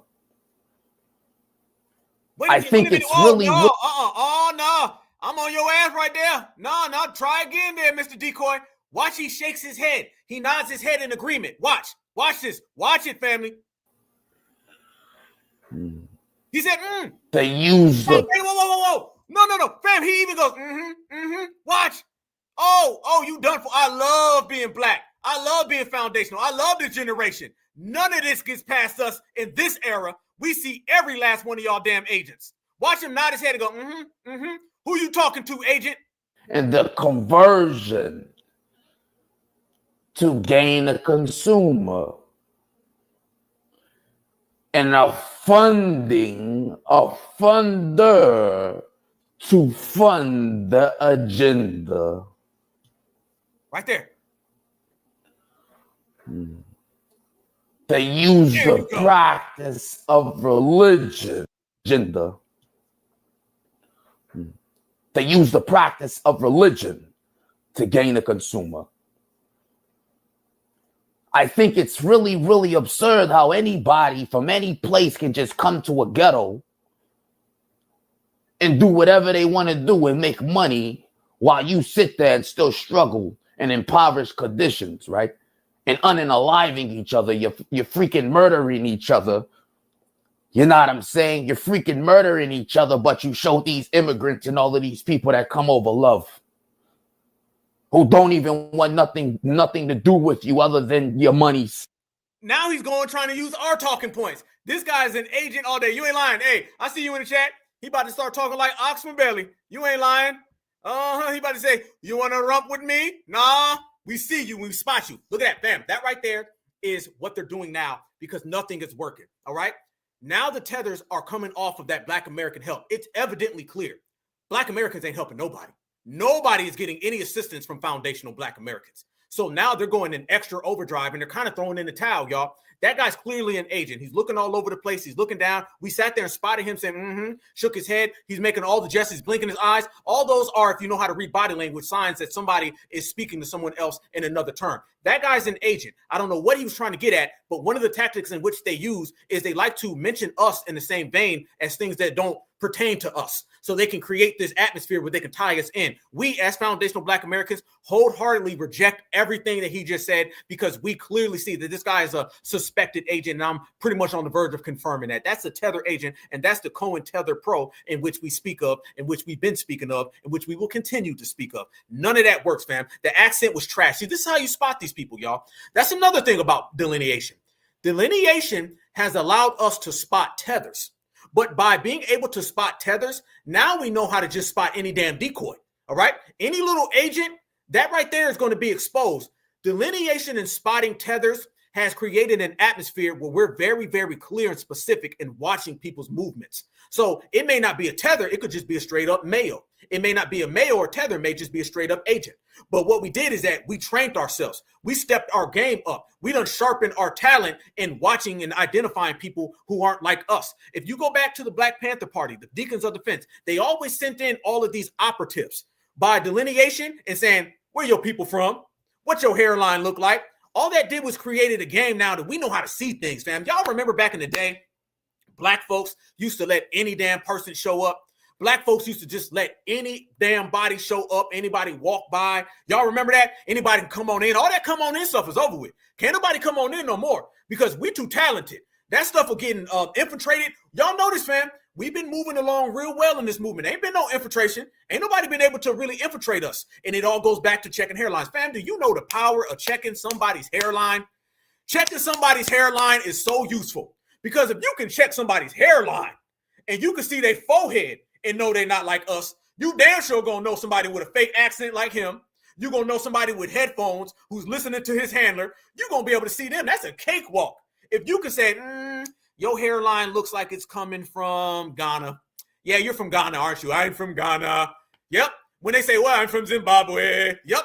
Do y'all know how good that is? Y'all know when Tariq does his spaces, how many times y'all seen somebody call into Tariq on his space and Tariq will stop and be like, nah, where you from? That accent, Tariq is good. I ain't gonna lie. Tariq will name your damn accent like where it came from. Tariq will say the village. Tariq will like, that sounds like West Africa by the water well, probably about 2 villages from the zebra. And they be like, yes, you're right, by the zebra. How do you know, Tariq? You see what I'm talking about? We, by detecting these people, we have become so thorough, but we don't just apply it and utilize it to the tethers. We also utilize it to the agents. So notice the tethers don't come around, the agents don't come around. And we're going to get to the point, fam, where can't nobody come around us. We thorough, fam. I see you, Black Truth United. My brother, Black Truth United, I done been in spaces where he done detected some people. Is my sister Natural in here? Y'all know Natural is the tether detector. Some lady called in a long time ago talking about something. I'm from Nicaragua. And she like, Natural said, I knew as soon as you spoke. And she said, you better get the hell out this space. We ain't seen that person since. Fam, we be out with people. We be pulling paperwork. We cold with it, y'all. Y'all know how we get down. And that is powerful. And all of these things have a reason and a meaning because it stops us from getting infiltrated from outsiders. We keep the outsiders out. And we don't want them in here anyway. So this is a good game, y'all. This is perfect. That guy's a tether agent. We ain't falling for that, man. Yeah, absolutely. That accent, dirt. Hairline, dirt. Remember, y'all, you got to remember this. This wasn't even a part of our lexicon 10 years ago. It wasn't a part of our lexicon. Remember Black Lives Matter when they would send out all these people? You know what? Let me tell y'all something. I'm going to tell y'all something crazy, right? No lie, no cap. I just got back from Cali. I was in LAX. Do y'all know who I believe was on my plane? Okay, no lie. There was this person that was staring at me, okay? I'm keeping it a buck, y'all. This is exclusive info. I ain't told nobody this. Just on Sunday, I was in California. And when I was sitting there, this person kept looking at me. Some black chick with these twisted ass braids. Let me ask y'all if y'all know who I'm getting at. She's got these twisted braids. She's got all these earrings in her nose and her lip.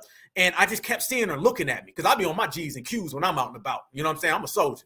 So I'm sitting there looking. I'm like, why does this person keep looking at me? Well, just kept staring. She'd be talking on the phone. And then you ever look at somebody and you just going like this and then you look and then they see you. As soon as you see them, they go like this and they turn away real quick. Who y'all thought that was, fam? And I believe it was this individual because they kept just hawking me and all the hair and everything. No, it wasn't Holly Berry. No, it wasn't Holly. It wasn't Holly Berry, family. She too old. Okay. Yeah. Shout out to Cali. It's an op. This is an op that we expose right here on the Black Office Network. This person knows who I am. So yep, there you go. Boy, y'all some cold people up in here. Damn right. It was damn a Fleeny. It was a Fleeny was on my flight. It was either a Fleeny or a lookalike a Fleeny. Okay. It was one of the two. It was either a Fleeny or a Levy. But one of their asses was out of there. I'm telling you right now. I'm telling y'all, family. Same braids, the burgundy ones. Okay. Same ignorant damn metal all in her face and stuff, blotches all on her face. It was a Fleeny, fam. Put it on the dub. Put it on a dub, family. That's who it was. And I was like, why does keep looking at me? I'm from, around my way, all that staring, and I wouldn't do that. And I look, and then she's like this. And then as soon as I look, she go, and look away and all that. I was like, nah, that's a Fleeny, fam. That's a Fleeny off top, bro. Off damn top. I'm telling y'all. I'm not lying. I put it on the dub, y'all. I'm telling you right now. Fleeny was on that flight because I seen her through the airport. You know what I'm saying? She kept looking, and I was like, "What the fuck is not looking at me for? God damn!" And it was loud. All the people in there was looking at her like, "Why don't she shut up?" You know what I'm saying? That was her. That was her family. Yeah, she probably watching right now. Yep. And she know who I am. She know who I am. So I was like, yeah, okay, cool. I seen her. I was like, yeah. That's an op. That's an op. Yeah, I see y'all. Y'all see we say Amanda Seals. Yeah, it was a Fleeny. It was a Fleeny. Fam, I mean, let's be real, y'all. How many loudmouth, metal face, blotched skin, SHIT locks people are you seeing running around here? There ain't too many of them that look just like that on that time, fam. So that right there, it was a Fleeny, you know, and I be knowing things, fam, when I be watching, same way y'all be doing it. So we on full, like our tether detection don't turn off. We don't stop and be like, nah, nope, we don't do that. Nope, we watch it 24/7. I don't give a damn where you are, fam. And you know, what's the song? I always feel like somebody's watching me by, what's that guy named? Is it Roscoe or whatever his name is? Rocco and Michael Jackson? Which Michael Jackson made that song big, but that's another story. That's how it be, fam. We always be watching these people. Wait, they could be the mailman. It might be a tether. A tether pop up. So you go there, nigga. Here's my paper, nigga. You being divisive, nigga. You know what it is. You never know. So you gotta watch these people 24/7, family. Yeah. I see my brother Kukizi. I you know what? You good point, brother. I did. It was a stench in the air. It was a stench in the air, and I was like, damn, there must be a tether somewhere near here, family. My tether alert was going off. My tether alert was going crazy, fam. I was like, I don't know now. I'm sitting there thinking there might be a tether. I was smelling a funk in the air, fam. Let me tell y'all, fam. I'm gonna tell you how my mind went. Soon as I was sitting there and I was detecting it, my mind did this right here, family.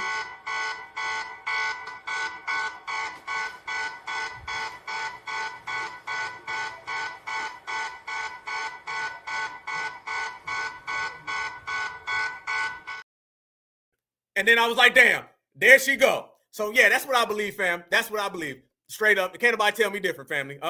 Easy work. So that's the point. We know how to identify these people, how to scope these people, and we know what they're talking about, fam. Yeah, what do you say, a musty tether scent? I was about to say, man, I gotta give me my goddamn, where my root work at, man? You know, I had to get the root work going, fam, because it was trippy up in there. So that's what I'm talking about, y'all. But you never know. So you got to stay on your G's and Q's, because there'll be a hell of a lot of these tethers out here. And these tethers stay scamming, stay scheming, but they can't strategize. And it's supposed to be you strategize and you scheme all that. They can't do none of that. And Foundational Black Americans, we ain't doing none of that back and forth with it. So it is what it is. Yeah, my tether alert was going, fam. It was buzzing. And when you start talking about your tether alert, you got to watch it. Because you know what I'm saying? You know, these scammers are out here. Look at this guy. Doesn't this guy look a little dusty? Look at this guy right here, fam. Look at this Nigerian national who was jailed for a fraudulent student visa. Oh, yeah, we're going to go there, fam. The tether alert goes in a lot of different directions. Notice this right here is what we be talking about. And notice this right here is why we don't trust these people. Watch this scammer number 3037. Enjoy. Nigerian national named Mercy Ojedeji has been sentenced to 41 months in federal prison. I'm sorry, y'all. I'm sorry. Is this Mercy Ojedeji? I'm just saying, I'm not saying that Mercy Ojedeji is a scammer. I'm just saying if I heard somebody with that name, he probably is doing some scamming. Mercy Ojedeji. Go ahead. Nigerian national named Mercy Ojedeji has been sentenced to 41 months in federal prison after pleading guilty to fraudulently obtaining a U.S. student visa and other documents. Prosecutors said Ojedeji used counterfeit transcripts, fabricated recommendations, and false proof of English proficiency to gain admission to the University of Missouri's chemistry PhD program, where he received tuition waivers and stipends worth more than $49,000 before being dismissed for lack of participation. He then used the fraudulent documents to secure a Missouri driver's license, a Social Security card. What? How the hell do you get a Social Security card and driver's license off this? They say he used his lie and he used his scam. I bet he doesn't use deodorant, though. That's another one. And a bank account. Investigators also linked him to broader financial schemes involving more than $1 million in fraudulent proceeds, working with Shirley Waller, who is already serving a 93-month sentence for pandemic and mortgage fraud. The case underscores vulnerabilities in the student visa system and highlights how fraudulent entry into the U.S. can serve as a gateway to larger criminal operations. While the sentence reflects the seriousness of the offense, it also raises questions about whether penalties of this length are sufficient deterrents given the scale of financial and institutional damage.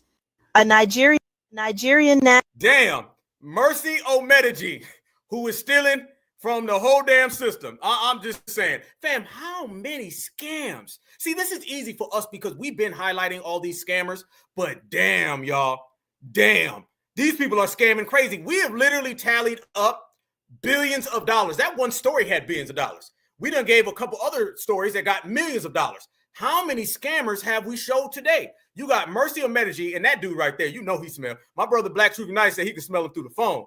Goddamn, through the screen. He done messed your screen. Fam, if your damn Wi-Fi start messing up, you already know it's that damn village funk. That village funk could do crazy things, fam. I'm telling you right now. So yeah, Mercy Omedeji, he out here. That's a Nigerian dude. So you already know that's something. But it goes back to show you, these people are everywhere. And these people are lying. And these people really think foundational Black Americans is going to fall for that. That's really what it is. I think the whole world got used to scamming and thinking Black Americans was going to like go for it. And the fact that we don't go for it nowadays, they don't really, the Tethers didn't have a plan B. Can we go there, y'all? Can we really say that? Tethers didn't have a plan B. Tethers just thought that they were going to come over here, scheme off of Black Americans, idolize, utilize how they idolize the white man. And it didn't really work for them in that aspect or that regard. So they're pretty much in a situation where you ain't got a plan B, so now your ass got to plan leave, okay? And that's just how it go. And you can plan get the hell away from me. And look at this one right here. This is another one, y'all. These are all brand new. Don't get it tangled nor twisted. These are all brand new stories of scheming and more hustling. Watch. Now to a story that you'll only see here on Fox 9. A U.S. citizen born in Edina spent a night in jail after ICE agents arrested her in downtown Minneapolis this week. And that is according to the victim's cousin, who says the agents also mocked the Somali woman's hijab and touched her inappropriately. Fox 9's Mike Manzoni spoke with the woman's cousin this afternoon. Mike, it took more than 24 hours for the feds to release her. Her cousin says she spent the night in a jail in Elk River after agents picked her up near Nicollet Mall on Wednesday. Stop. Fam, watch this story right here. The damn cousin don't want to talk to the camera because the cousin has immigration status of their own and they're hiding. So you got one person saying they were mean to my cousin. And they say, you want to get on camera and talk? Well, I can't get on camera because I'm illegal myself. Watch the illegal on illegal, man. You can't make this up. He says she was out running an errand when multiple ICE agents jumped out of two cars and zip-tied her. She's too shaken up to talk publicly, but her cousin, who did not want to show his face because of his own immigration status, told shaken up to talk publicly, but her cousin, who did not want to show his face, who did not want to show his face, who did not want to show his face, who did not want to show his face because of his own immigration status, told us what happened. What could you be hiding under your hijab and stuff like that? And then they even made a joke saying this would be the wrong attire to try and run away from us. And I feel upset. Obviously, it brings me a lot of anxiety and stress because this is. How you doing an interview showing your hands and your feet? This man is so damn illegal. They are showing his hands and his feet. His hands and feet want to speak today. They got a statement they want to make on her regards and her behalf. This man is getting interviewed and they showing his goddamn feet, fam. And I think I seen some dark knuckles a minute ago. I'm about to goddamn rewind because y'all know we be calling out them damn dark knuckles. This is pathetic. And let me tell you something. Nobody's going to have sympathy for your cousin when you too damn scared to get on camera yourself because you illegal. This is my family, and I mean, I call Minnesota home. Her cousin says they let her go only after her husband showed them her passport card proving that she is a citizen. The cousin works as a paralegal at a Golden Valley law firm. His boss is an immigration attorney. She is not representing the woman here, but says what happened is troubling. It's concerning for a number of reasons. First and foremost, ICE doesn't have. Your damn nose is concerning for a lot of reasons as well. God damn. Jeez, oh goodness, family.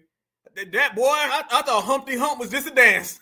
Shout out, rest in peace to Shock G. I think we found us a new Humpty. I'm gonna stop, y'all. Y'all know when it get past 11, I'll start clowning. I'm sorry. Okay, I'm gonna let this lady do the Humpty dance because now it's your chance. Here we go. Jurisdiction over United States citizens. So for them to detain a U.S. citizen for over 24 hours at a detention facility for no reason is truly terrifying. It's the kind of thing that we see happening in third world countries and authoritarian governments. And we reached out to ICE for comment, but a spokeswoman told us she couldn't comment without more information. Now to a story that you'll only. Damn. damn, y'all ain't got no information. Y'all notice they didn't go nowhere with that either? They were like, we think that it could be, and I don't know. I guess that still up in jail. Okay, fam, who's speaking on behalf of these tethers? That's the $1 billion, $1 million, $1 trillion question. I mean, we got to ask ourselves this question, like, what do they got going on, like we said, other than deportation? Deportation is the only thing that they really got going on, because you lead it up to anything else, they done for. They out here crashing out clear as day. Y'all code in the chat, by the way. You know what I'm saying? But they don't know what they got popping because they don't have nothing popping. They crashing out full speed, full time, and FBA, we watching it all go down because we're responsible for it. And that's the underlying thing amongst all of this, is that FBA is responsible. Foundational Black Americans, we're responsible for these people being in the situation that they're in for a lot of reasons. The number one thing is that when you come to America, you can't eat off our plate. So now you're going to have to starve. That's number one. Two, all you thought you was going to do was come here to the United States of America, eat off us, and then live happily tether after. There's no such thing as happily tether after. Tethers don't get that type of advantage. Tethers just got to sit down, be quiet, and deal with the facts that they are done for. They going home. Black Americans are staying home. You thought you was going to come to my country with these two-bit schemes? You're not getting foundational Black Americans to fall for any of the hustles that you come up with. Matter of fact, I can't call you a hustler. Hustler gets money. These people are scammers. There's a difference. We hustlers, we invented the hustle. These people are scammers, and they scam so much, fam. Let me show you this little picture that they got circulating on the internet right here. Y'all look at this right here from the Somalia Institute of Chinese something. Fam, I can't even keep up with these damn tether labels no more. Y'all look at this right here. These are the Somalians saying our ancestors broke bread with the native chiefs and did snuff rounds with great orators of the land. We weren't immigrants or refugees 3,000 years ago. Yeah, the hell you were. And you immigrants and refugees today. We were part of the story, a story that connects us today to our mini Somalia, Minnesota promised land. Y'all, these folks done tether themselves insane. Y'all see this right here? What I see on the chat. Oh, Lord, you ain't lying. Fam, do you see this? All right, so now do you have scamming Somalians trying to make it look like they was over here with $2 Tonto? Is this what they're really trying to get at, y'all? Do they really believe that we're going to fall for this? Do you really believe that they're going to fall for this? FBA ain't going for none of that cap all day. They were like, we was over here with Tonto back in the day. You're not going to prophesize your way into America. That's really what they're trying to do, y'all. They trying to prophesize their way into America. You can't prophesize your way into America, homie. No. Hell no. That picture right there is what we be saying. They really think that this is going to work. That ain't going to work, man. That's going to crash all the way out. Hell no. That right there is a cap. You weren't nowhere near foundational Black America. America's our homeland, not yours. I want y'all to notice this too now. I want y'all to notice something. Y'all notice now they're trying to take we're the indigenous route. Y'all seeing this right here now, y'all? They're trying to take we're the indigenous people route, bro. We were really here first. It's really about us. They're using what FBA's been doing. Notice when we start talking about being indigenous, now everybody wants to be indigenous. When we start talking about these individuals trying to claim America, but we're the originators, no. Somalians now are trying to basically say they're FBA. They're trying to say that they're foundational Somalis now. We were here 3,000 years ago. So damn, $2 Tonto is here. You got $0 Pedro is here. The Somalian says he's here now. All of these people are claiming that they're indigenous now. They're trying to take that, well, we may be illegal today, but we weren't illegal back then. Nobody said any of this until foundational Black Americans started really waving that flag for us being true indigenous people. When we really got on that game, that's when everything changed. And by the way, I'm not going to say nothing because I don't want to give too much, but I'm telling y'all, there's a documentary that's going to come out that I might have been a part of, and it's going to shut down all of that stuff about who the real indigenous people are. But that's another one. That right there is exactly what we talk about. You ain't the indigenous people, we are. And you're not going to indigenous your way into foundational Black America. You're not going to at all. That 3,000 year stuff, hell no. And fam, why do they keep saying that they took a boat from Somalia and the boat docked at the Great Lakes, as if the Great Lakes ain't literally in the Midwest? You can't do that. Did your boat fly? I mean, goddamn, I don't really know what they're hitting for. I don't know. But that's what they're trying to do now. They're trying to run that game like, well, we were technically here 3,000 years ago with Mr. Tonto. I mean, can't we stay? No. None of this is going to make you stay in America. You're going to have to go. You're going to have to go home. That's just what it is. So you're on your way home. You're not going to indigenize this. These people are so trying to take what we do and trying to make it look like, oh, we can get in as well. And can we come through? No, you can't. No, you can't. You got nothing left but deportation. Nobody's going to sit there and be like, you know what? The Somalis are the indigenous people of America because they were prophesized all of this. No, you weren't. Minnesota. No, you weren't. No, you ain't. So it's a wrap for them in a lot of different ways. And don't trust these people because y'all notice this influx of all these, we're the true indigenous people of America people. These people have been showing up left and right. All these people now have been talking about, well, we're the indigenous people. We was the first ones. No, you weren't. No, you weren't. FBA. And what they don't like is that out of all of that, we're the only ones who remain supreme. We're the only ones out here who are number one. We're the only ones out here who really shining on that type of time. And there's been more scandals coming out, but y'all got to see this one. This is one I really want to show y'all, fam. You want to get really into detail about Mrs. Omar and her brother husband? Well, watch this right here. Let me tell all the Somalians out there, the dominant society and the Miracle Whip Mafia, they ain't playing games with you, and they are about to completely destroy everything you think you got going. And FBA, we ain't got nothing to say. This is what happens when you flee and you marry your family. Minnesota, Somalian, arrested of fraud. There he is, pictures with Oman and Tim Waltz. So the only question that I have for the both of you is, since you're so buddy up with this criminal, did you know that he was committing fraud? The answer, yes or no. Because the last time I checked is that 2 + 2 = 4, and the American people aren't stupid, and the American people aren't dumb. And I believe most of the people up in Minnesota, where their tax-paying dollars have been hijacked, have had enough. Abdul Abraham of Somalia, not a good guy. He's been here for quite a while, doing very, very bad things that have not been in the best interest of the United States of America. Public records back in 2002 will show you that he's been convicted of giving false information. There's no record of this being married, but he claims that his sister is his wife and the children that she bared is his. But Fam, this is getting dramatic now, boy. They got music in the background. Fam, look at this dude. Look at this dude. You can't tell me that the Miracle Whip Mafia is not enjoying this, family. I fell. Now he lied. This mother need to clear his throat. And when he took him and brother, it's over with. Boy, they mad as hell.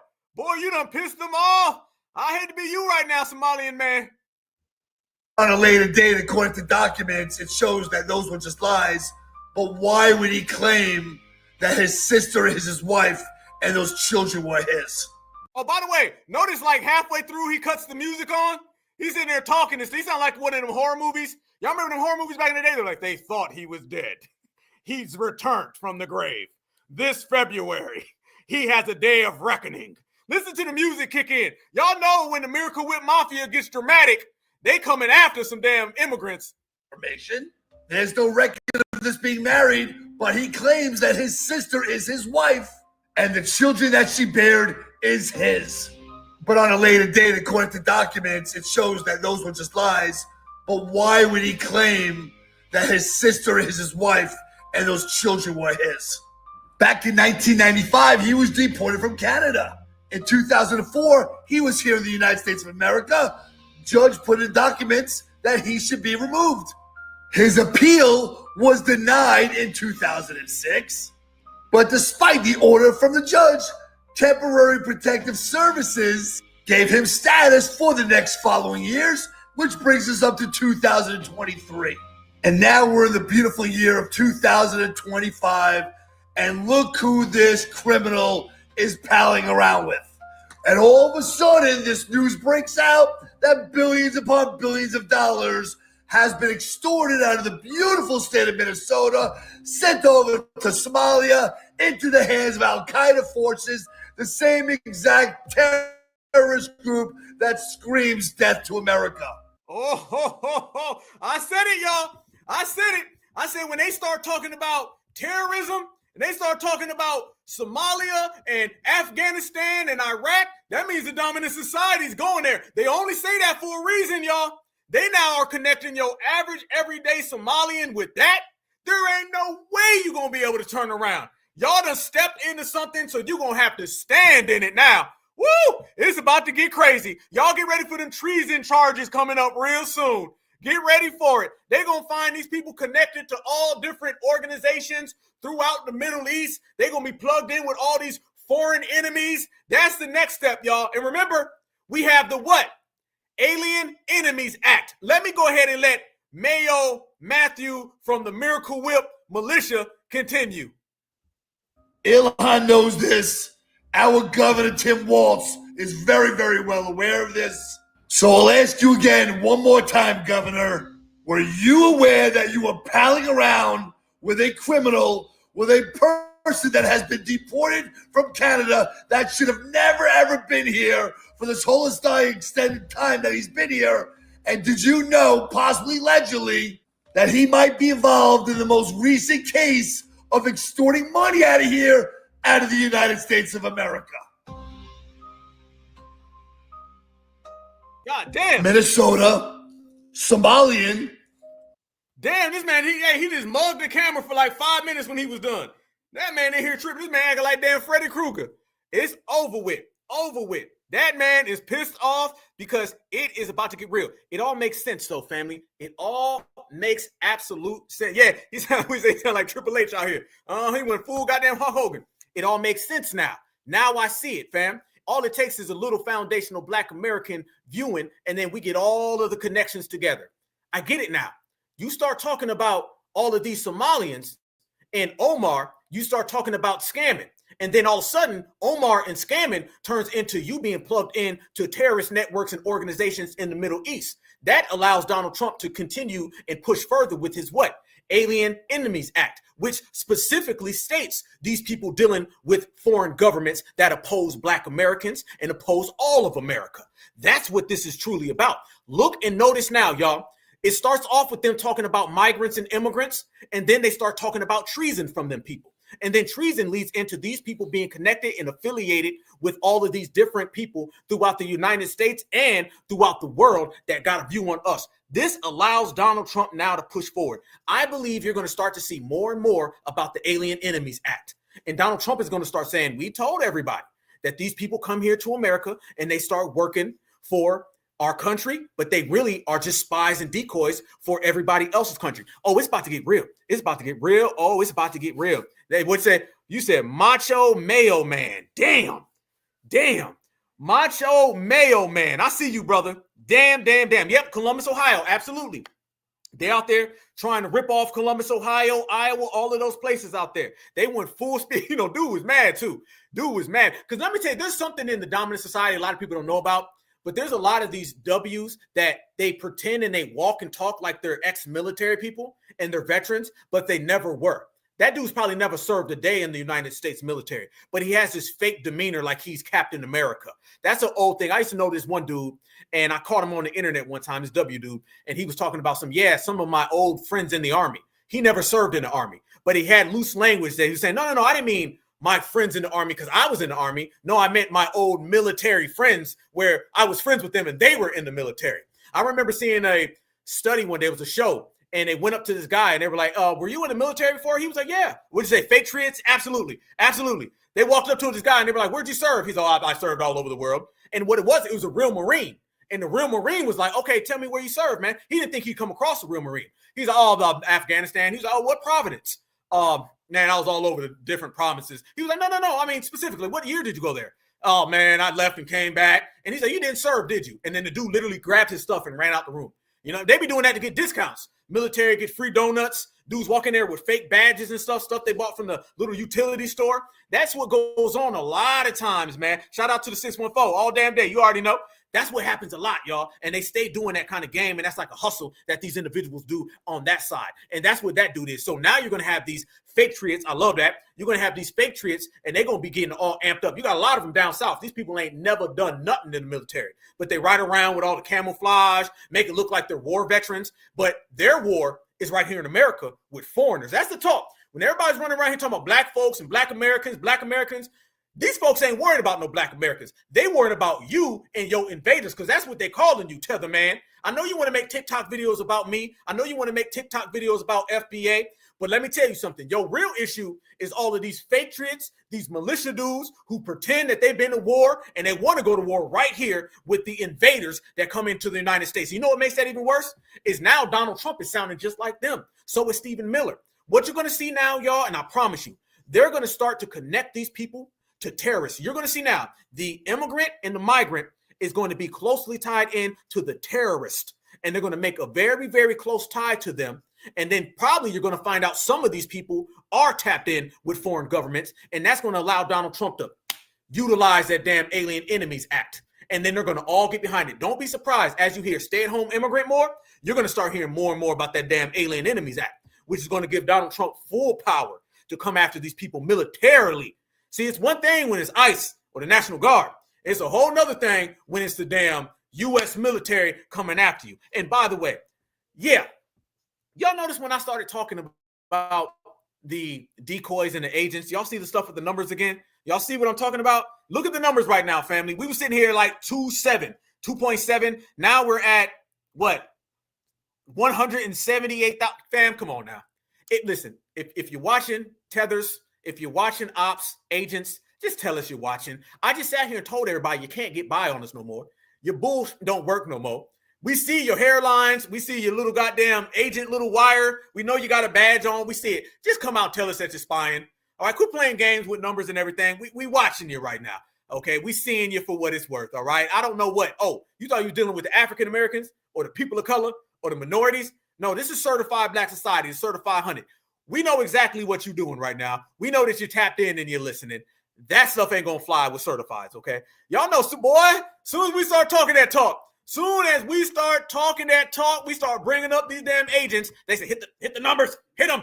They got too much damn control. You see what it is, fam. You know what it is. They know what it is. And we be watching and go back to what I was saying earlier, though, fam. We trained to go. We trained to go. We know what it is. We know what it's hitting for. We know when these people are watching us, observing us, and only thing we got to do is just continue to be us and put on the show. So let everybody watch it and enjoy. And fam, what you got to watch is for this right here.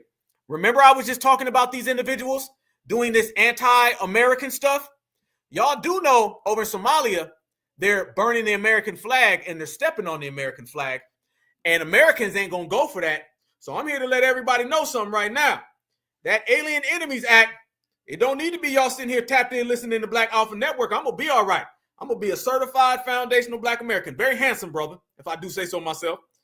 But on the other end, these individuals out here running this game, they better watch it. Y'all watch this. First, I just want to say that on game. There's two flags on that shirt that they disrespecting, and I only care about one of them. It's the red, white, and blue one. Now, these people are absolutely disrespectful. And if you ask me, they don't have any means to be disrespectful. Because if you just look around, all right, it's a lot of sand. It's a lot of nothing over there. Okay, I don't see a lot of infrastructure. I see a lot of hand-me-down clothes. So I think that they're worrying about the wrong things, right? Disrespecting our flag, jumping, stomping, and even humping the flag as this man is here.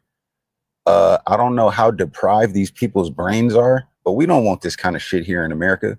Okay, keep that over there in Sandland, Somaliland. Okay, keep your cultures, all of this, the disrespect, keep it over there. All right.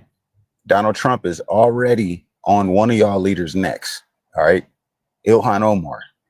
He want her ass to go back because all y'all do is bring this type of behavior back to America. And we don't do this kind of shit here. All right. You jumping on my flag and then you want to come over here and be respected. That's not how this works. First, I just want to say that. There you go, fam. You see what we're talking about? And what kind of stuff is that? Humping the flag? Come on, man. I'm telling all that. Let's go ahead. Keep on playing. Y'all keep on playing with the folk. Y'all gonna see what end up happening. This is why we don't respect it, y'all. We've been representing being foundational Black Americans. So what people say about America, you talking about us because we're the ones who put all the work and the energy into this country. So that right there, that particularly rubs us the wrong way and don't sit with us well. And then you got other Americans and it don't sit well with them either. So what you're doing is you messing up your little damn tether fantasy land.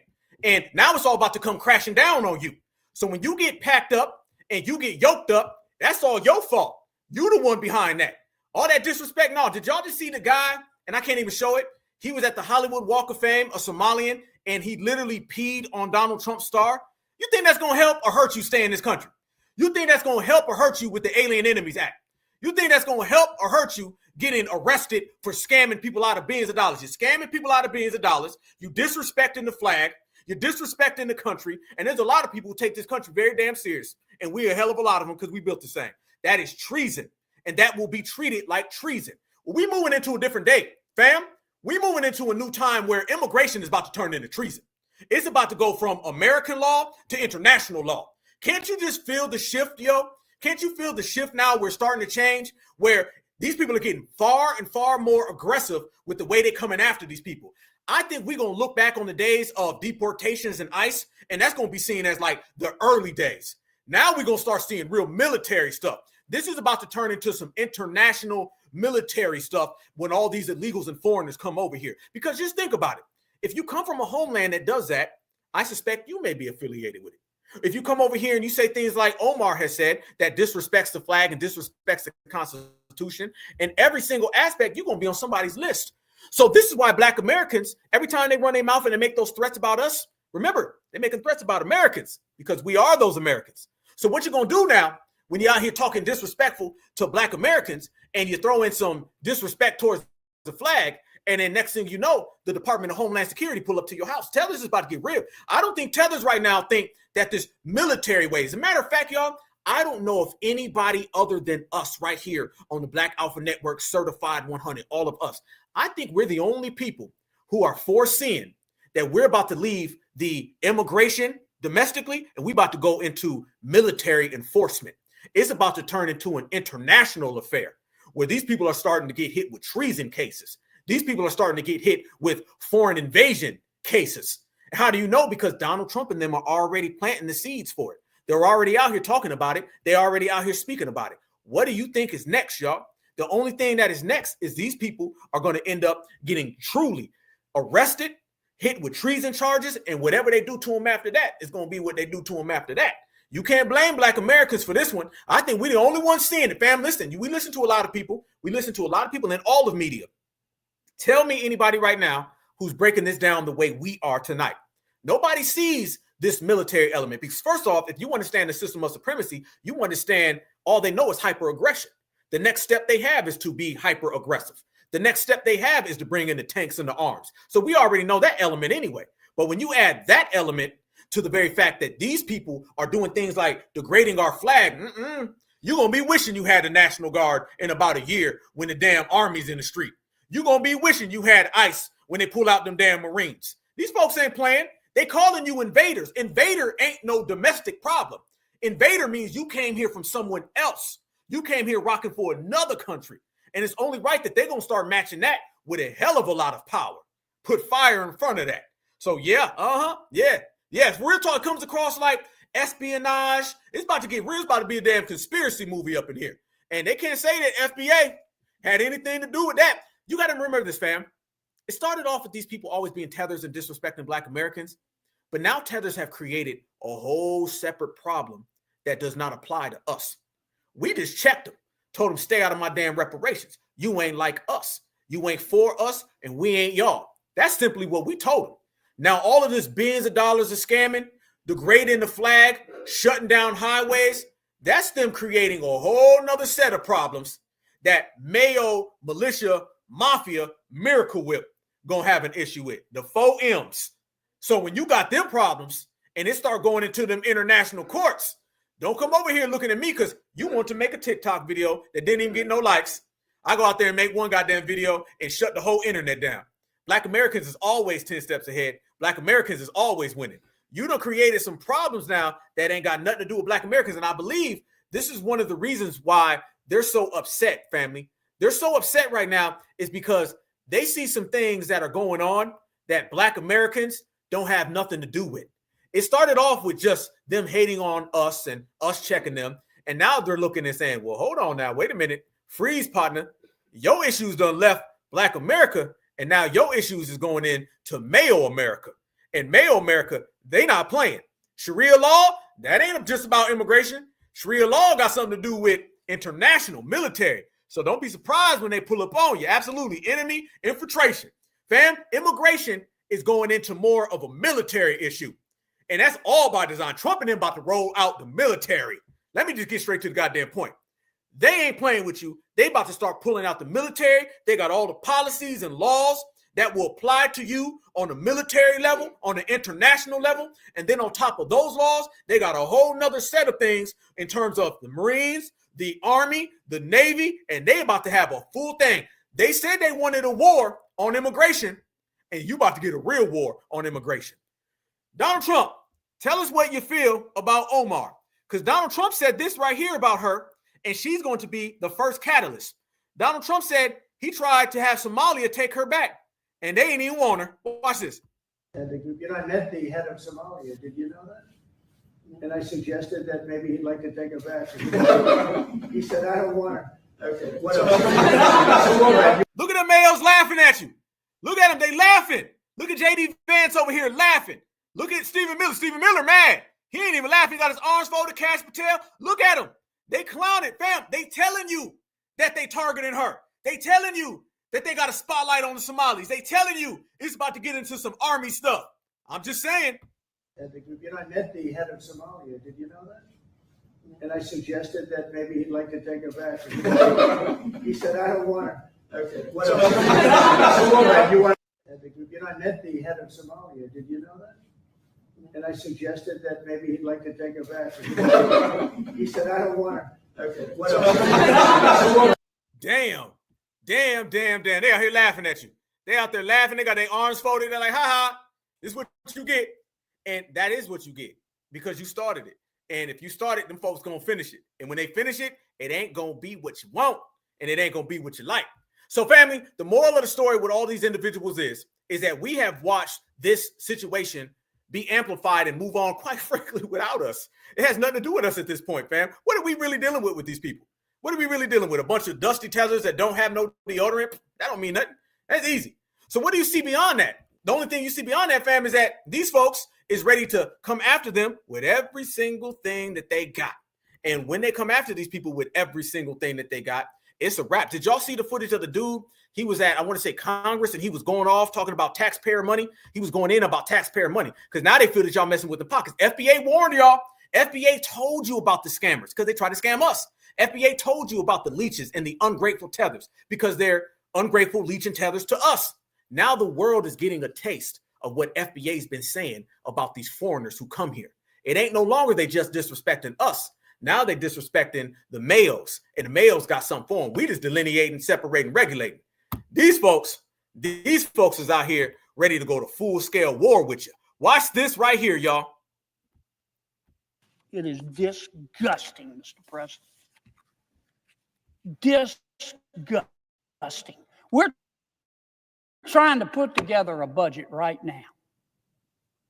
And we've got state officials in Minnesota because they wanted votes that are allowing people in their state who are crooks to steal $1 billion from the American taxpayer. Money that could have gone to people who really were homeless and children who really were hungry and kids who through no fault of their own really were autistic, instead of stolen, a portion of which allegedly was sent to a terrorist organization in Somalia. Uh-oh.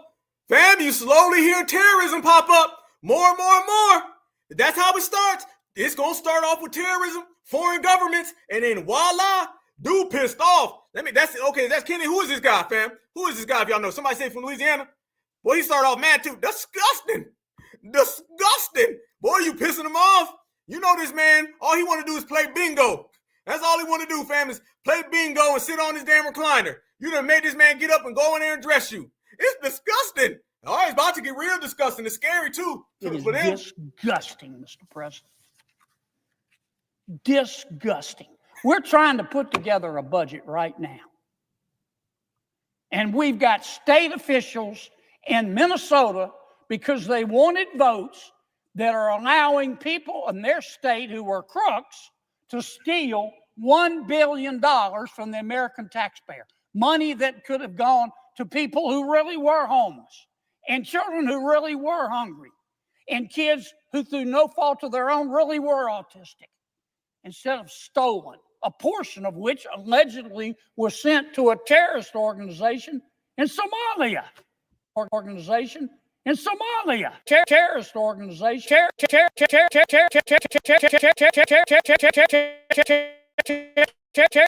Terrorist organization in Somalia. I'm sorry, y'all. Y'all know I had to. I'm sorry. I had to do it. What? Wait a minute. What happened? Where they send the money to? Tell us again, partner. I want to know. Was sent to a terrorist organization. A terrorist organization. Terrorist organization. To a terrorist organization. To a terrorist. A terrorist organization in Somalia. Somalia. In Somalia. In Somalia. In Somalia. In Somalia. In Somalia. Man. These people ought to all be put in jail, including the politicians. Woo! Makes me want to stick my head in an oven. It is disgusting, Mr. President. Disgusting. Disgusting.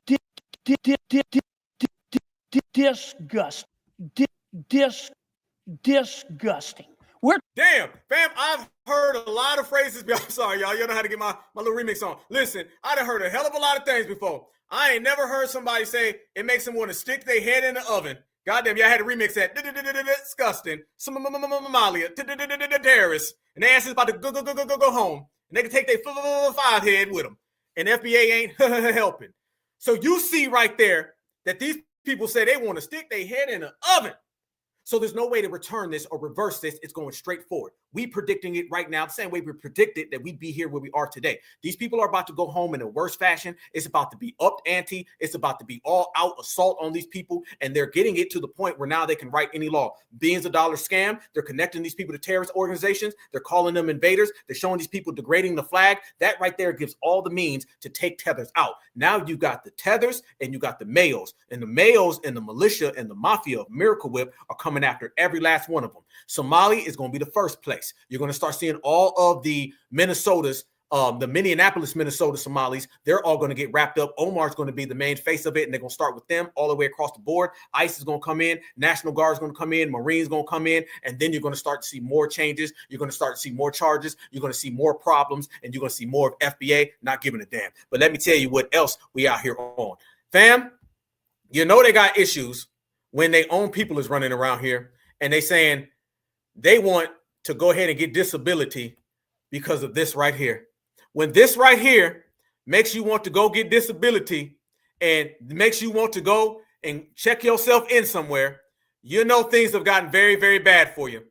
I started off telling everybody it ain't nothing but a 5-head party. I told y'all. And I told you Donald Trump was going to deport some Somalis. I told y'all. But now, family, they're openly telling everyone that they are fed up from the head up. Here we go. Applying for disability. Tell it how it is and tell us how you feel. Easy work. Applying for disability. I am this close applying for disability because I am this close applying for disability because having a big, massive forehead is a liability and a disability and a disadvantage. Like who? I can't. What's that? You can't show me one Somali that has a smaller forehead than me. I have the smallest Somali forehead ever in this whole world. I genuinely believe that. There's my whole life, I'm just like, damn, bro. I see more Somalis with big foreheads, and I'm like, damn, I don't know how it feels like to have a big forehead since I have a 2-head, like my 2 fingers, you know, they fit on my head. You can't show me. Applying for disability. I am this close applying for disability because I am this close applying for disability because having a big, massive forehead is a liability and a disability and a disadvantage. Like who? I can't.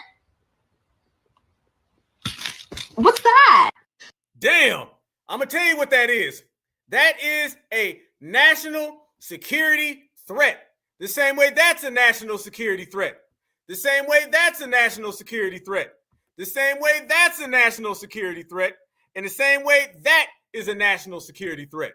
All of them are means and grounds for us to call the Homeland Security Department and get all of these people deported for effing up my Wi-Fi with that big old head that can touch the sky. But don't blame me. I'm just a foundational Black American, and I'm excellent. Easy work.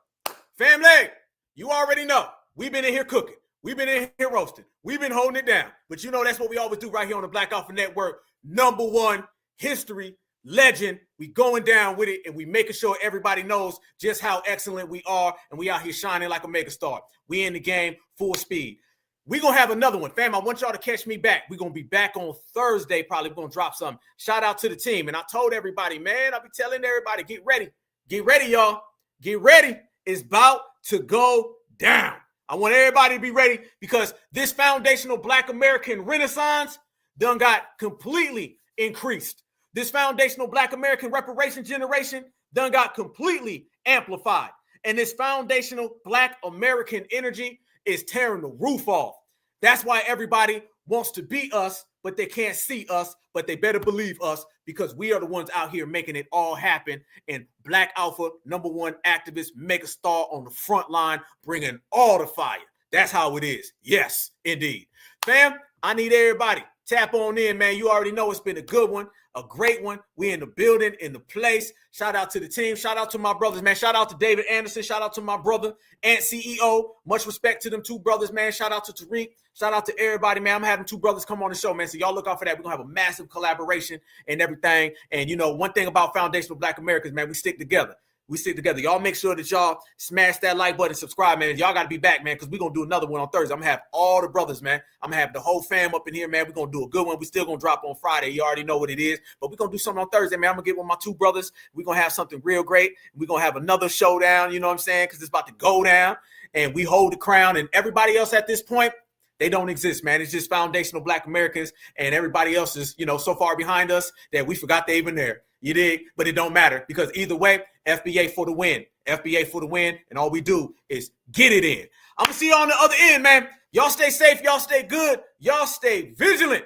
We are back in the building, back in the place. Y'all know what it is. Enjoy your night. Be certified. Just be glad that, you know, you wake up in the morning and you got a 4-head, not a 44 head. You did. You know, we ain't got no 5 heads, none of that. Just understand that your Wi-Fi is going to be good. You're going to get good reception. You ain't got to worry about it getting twisted and tangled. You know what I'm saying? Because your head ain't sending out all these damn signals and messing up NASA. You good, man. Foundational Black Americans. We good. We strong. We powerful. We vigilant. We got all the energy and all the excellence. And we just out here standing on principle, pushing real business, and just being fly in the process, man. Everything's a process. Trust the process. And remember, y'all, there's no better time than now. And there's nobody better than us. And FBA stands on that all the damn time. Certified 100, checkmate, period, bottom line. All right, y'all. Catch you on the other end. On the other end, we're going to wrap this one up. See you again. Nothing but energy, man. I send y'all all the best certified salute. We had 3,000 people in here a couple times. Much love and respect. Peace and love. Y'all know I love you with a passion. And let me say this as well before I wrap up, y'all. With the new Hidden Colors film, we made it.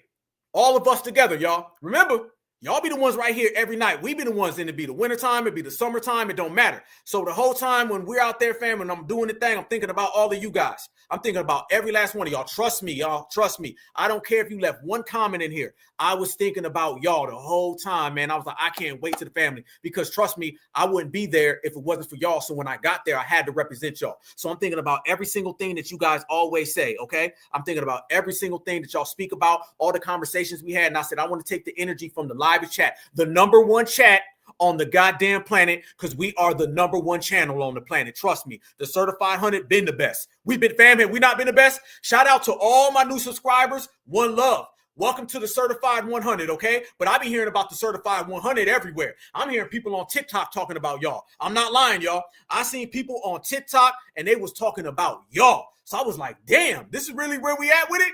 Oh my goodness. So everybody wants to be a part of the chat. So everything that we talk about, everything that you say, thank you, sister. I appreciate you.